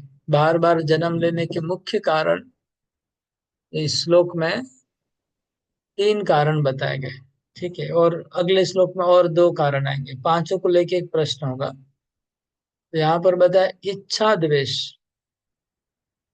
इच्छा और द्वेष ये दोनों हमारे जन्म मृत्यु के कारण है, संसार के कारण। इच्छा मतलब इस संसार में किसी भी चीज की इच्छा है हमारे में, मतलब मटेरियल डिजायर। कोई भी वस्तु के लिए, कोई भी व्यक्ति के लिए, कोई भी चीज के लिए व कोई भी व्यक्ति के लिए, कोई भी परिस्थिति के लिए, तो हमें आना पड़ेगा, जन्म लेना पड़ेगा। और द्वेष, इस संसार में कोई भी चीज वस्तु व्यक्ति के प्रति अगर द्वेष है तो भी आना पड़ेगा। तो 2 कारण है, इच्छा और द्वेष, बंधन का। और बंधन का दूसरा कारण, पहला कारण हो गया इच्छा द्वेष, एक कारण में आया। इसको अगर 2 पकड़ेंगे तो 2 हो गया, ठीक है। फिर कारण की संख्या बढ़ जाएगी। 2 कारण हो गया, इच्छा और द्वेष। तीसरा कारण है द्वंद्व। द्वंद्व में रहेंगे तो भी आना पड़ेगा। द्वंद्व क्या है? सुख दुख, लाभ हानि, जय पराजय, भालो मंदो, अच्छा खराब, गुड बैड। ये जो द्वंद्व अगर हमारे में बना रहेगा तो भी हमको बंधन रहेगा संसार का। और तीसरा मोह। मोह क्या है? कि मैं शरीर हूँ, ये मेरी पत्नी है, मेरा घर है, मेरा दुकान है, ये मेरा पैसा है, ये मोह हो गया। तो मोह, द्वंद्व, इच्छा द्वेष, ये 3 यहाँ है, 4 आए। और अगले श्लोक में और 2 आएंगे, 6 कारण जिसकी वजह से हमको बंधन में पड़ना पड़ रहा है। बंधन का कारण है हमारा। भगवान बोल रहे हैं कि इन कारणों से जीव बार बार जन्म मृत्यु के चक्कर में पड़ रहे हैं। मतलब पीछे जो बताया गया इतना देर तक कि भगवान के शरणागत कौन होता है कि नहीं होता है, 4 प्रकार के लोग होते हैं, फिर ज्ञानी श्रेष्ठ होता है इत्यादि जो भी बताया गया, उसका कारण है कि हमें समावदर इच्छा द्वेष से मुक्त होना चाहिए, द्वंद्व से मुक्त होना चाहिए, मोह से। जो ज्ञानी व्यक्ति इससे मुक्त हो जाता है, ज्ञानी व्यक्ति इच्छा द्वेष नहीं करता है, द्वंद्व नहीं करता है, मोह नहीं करता है, इसलिए उसका जन्म का कारण खत्म हो जाता है ज्ञानी का, तो उसको दोबारा जन्म नहीं लेना पड़ता है। ओके। येषां त्वन्तगतं पापं जनानां पुण्यकर्मणां ते द्वन्द्वमोहनिर्मुक्ता भजन्ते मां दृढव्रता। अनुवाद पढ़ो। जिन मनुष्यों ने पूर्व जन्मों में तथा इस जन्म में पूर्व पुण्य कर्म किए हैं और जिनके पाप कर्मों का पूर्णतया उच्छेदन हो चुका होता है, वो मोह के द्वंद्वों से मुक्त हो जाते हैं और वे संकल्प पूर्वक मेरी सेवा में तत्पर होते हैं। ओके। तो पहले जन्म मृत्यु से निकलने का 4 क्राइटेरिया बताया गया, मतलब बंधन से मुक्त होने का 4 क्राइटेरिया क्या? राग द्वेष नहीं होना चाहिए, द्वंद्व नहीं होना चाहिए और मोह नहीं होना चाहिए। और अभी बोलते भगवान की भक्ति प्राप्त करने के लिए फिर क्या और 2 क्राइटेरिया ऐड हो गया। एक तो ये शाम तो अंतगतम पापम, इनका पाप खत्म हो गया है, और पुण्य कर्म नाम, और पुण्य अर्जन हो गया है। तो जिनके पुण्य है, जिन्होंने जिनका जीवन पुण्य है, पवित्र है, बहुत पुण्य करते हैं, बहुत पवित्र जीवन जीते हैं, वो भक्ति प्राप्त कर रहे हैं। और जिन्होंने पाप कर्म नहीं करते हैं, पाप जिनके खत्म हो चुके हैं, वो भक्ति में आएंगे। भक्ति में कौन आएगा? जो पाप खत्म हो गया है और पुण्य जिनका बहुत पुण्य हो गया, वो भक्ति में आएगा। और क्या बताया गया पिछले श्लोक में कि ये 3 चीज होने से, 4 चीज, संसार का बंधन से मुक्त हो जाएगा। यहाँ कोई प्रश्न है इन श्लोकों से? देखिए,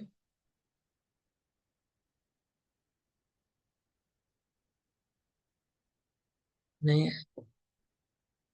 है प्रभु, ये हरे आपका कृष्णा प्रभु जी। लिखा है अंतगतम पापम और पुण्य कर्म नाम शब्द का अर्थ स्मृति, इसमें आ जाएगा प्रभु जी। इसका प्रश्न थोड़ा घुमा दीजिए। अच्छा। भक्ति कब प्राप्त होती है? भक्त की जीव को कब प्राप्त होती है? उसका उत्तर में ये आएगा, जब जिनके पाप खत्म हो जाते हैं और पवित्र जीवन जीता है, पुण्य कर्म होते हैं, तो भक्ति प्राप्त होती है।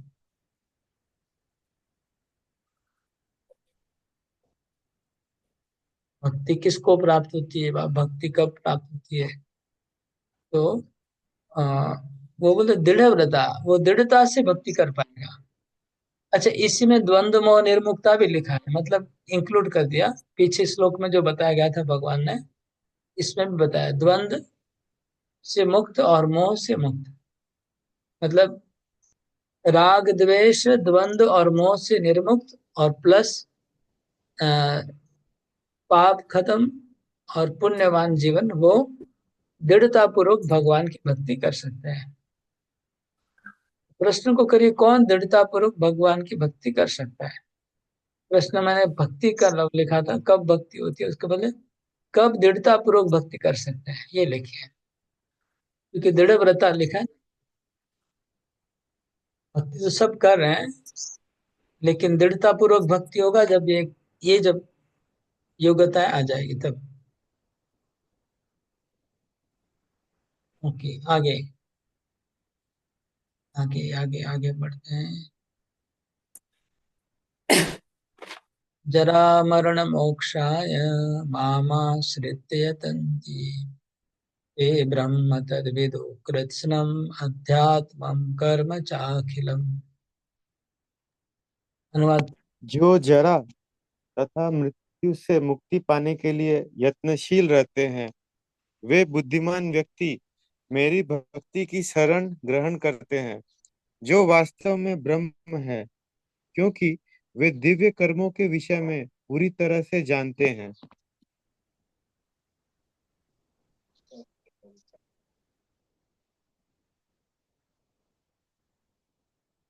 जो जरा तथा मृत्यु से मुक्ति पाने के लिए यत्नशील रहते हैं,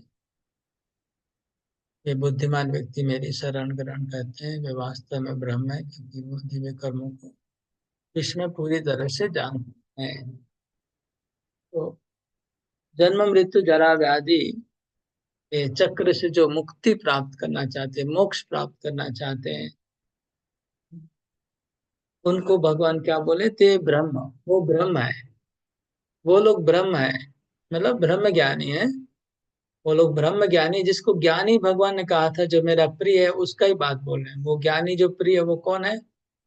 जो जरा मरण के बचने के लिए जो मेरे शरण में आ रहे हैं, वो ज्ञानी है, वो ब्रह्म ज्ञानी है। और वो सारे कर्म के चक्र को समझ चुके हैं। वो जानते कि कर्मों में फंसना नहीं चाहिए। अध्यात्म और कर्म दोनों का भेद जान गए। कौन सा स्पिरिचुअलिटी क्या है और भौतिक कर्म क्या है, वो जान चुके हैं। साधिभूतादिदेवं मां साधि यज्ञं च ये विदु प्रयाण काले च मां ते विदुर्युक्त चेतस। अनुवाद करो। जो मुझ परमेश्वर को मेरी पूर्ण चेतना में रहकर मुझे जगत का, देवताओं का तथा समस्त यज्ञ विधियों का नियामक जानते हैं, वे अपनी मृत्यु के समय भी मुझ भगवान को जान और समझ सकते हैं। अभी कृष्ण बोलते हैं कि अगर अगर वो ब्रह्म ज्ञानी हो चाहे दूसरा कोई हो, अगर वो जान ले कि मैं ही वो एक्चुअली सब, मैं ही पूरे सृष्टि का साधिभूत है, जो पंचभूत है, पृथ्वी जल अग्नि वायु आकाश, इसका स्टार्टिंग में डिस्कस हुआ था ना। पृथ्वी जल अग्नि वायु आकाश, उसका सब मेरे से आया है, पंचभूत। और इस भूतों के, पंचभूत के जो देवता है, नियामक देवता, वो भी मेरे से ही आते हैं। और जो यज्ञ होता है वो भी मैं उसका अधिष्ठाता हूँ, सब कुछ का, दोनों को नियंत्रण करने वाला। और ऐसा अगर मेरे को जान लेते हैं और मरने के समय अगर मेरा ही स्मरण करेंगे तो मेरे धाम को प्राप्त हो जाएंगे, मेरे को प्राप्त हो जाएंगे। तो भगवान कहते हैं प्रयाण काले चिपमाम ते विदुर्युक्त चेतस। यहाँ पर इस अध्याय की समाप्ति होती है। तात्पर्य में प्रभुपाद जी ने पूरे अध्याय का सारांश 2 पैराग्राफ में लिखा है। इस अध्याय में क्या क्या चर्चा हुई ये प्रभुपाद जी ने बताया। तो मैं संक्षेप में आपको बता देता हूँ इस अध्याय में क्या क्या चर्चा हुई। हम लोग रिवाइज कर लेते हैं। श्लोक 1 से 7 तक भगवान की परा प्रकृति और अपरा प्रकृति का चर्चा हुआ है ना, याद होगा सबको। जो पृथ्वी जल अग्नि वायु आकाश मन बुद्धि अहंकार, वो एक परा प्रकृति, अपरा प्रकृति, और जीवात्मा परा प्रकृति। भगवान ने कहा कि दोनों प्रकृति मेरे से आई, इसलिए मैं सर्वश्रेष्ठ हूं, मेरे से ऊपर कुछ नहीं है। 1 से 7, 8 से 12 भगवान को हम कहाँ कहाँ कैसे कैसे अनुभव कर सकते हैं इसका वर्णन। पानी में स्वाद, सूर्य का प्रकाश, अग्नि का तेज, चंद्रमा का रोशनी, पृथ्वी की सुगंध, भगवान सब जगह कैसे हैं। भगवान कहते जैसे माला में मणि के अंदर धागा रहता है, वैसे मैं सब चीजों के अंदर हूँ। ये 8 से 12। 13-14 में 3 गुणों का वर्णन है। भगवान कहते हैं इन 3 गुणों वाली माया को अतिक्रम करना अति दुष्कर है, लेकिन जो मेरे शरणागत होते हैं वो माया को पार कर जाएंगे। फिर 15 में और 16 में कौन भगवान को शरणागत होता है, कौन शरणागत नहीं होता है, उसका वर्णन किया। 4 कैटेगरी। 17, 18, 19 में ज्ञानी की महिमा बताई।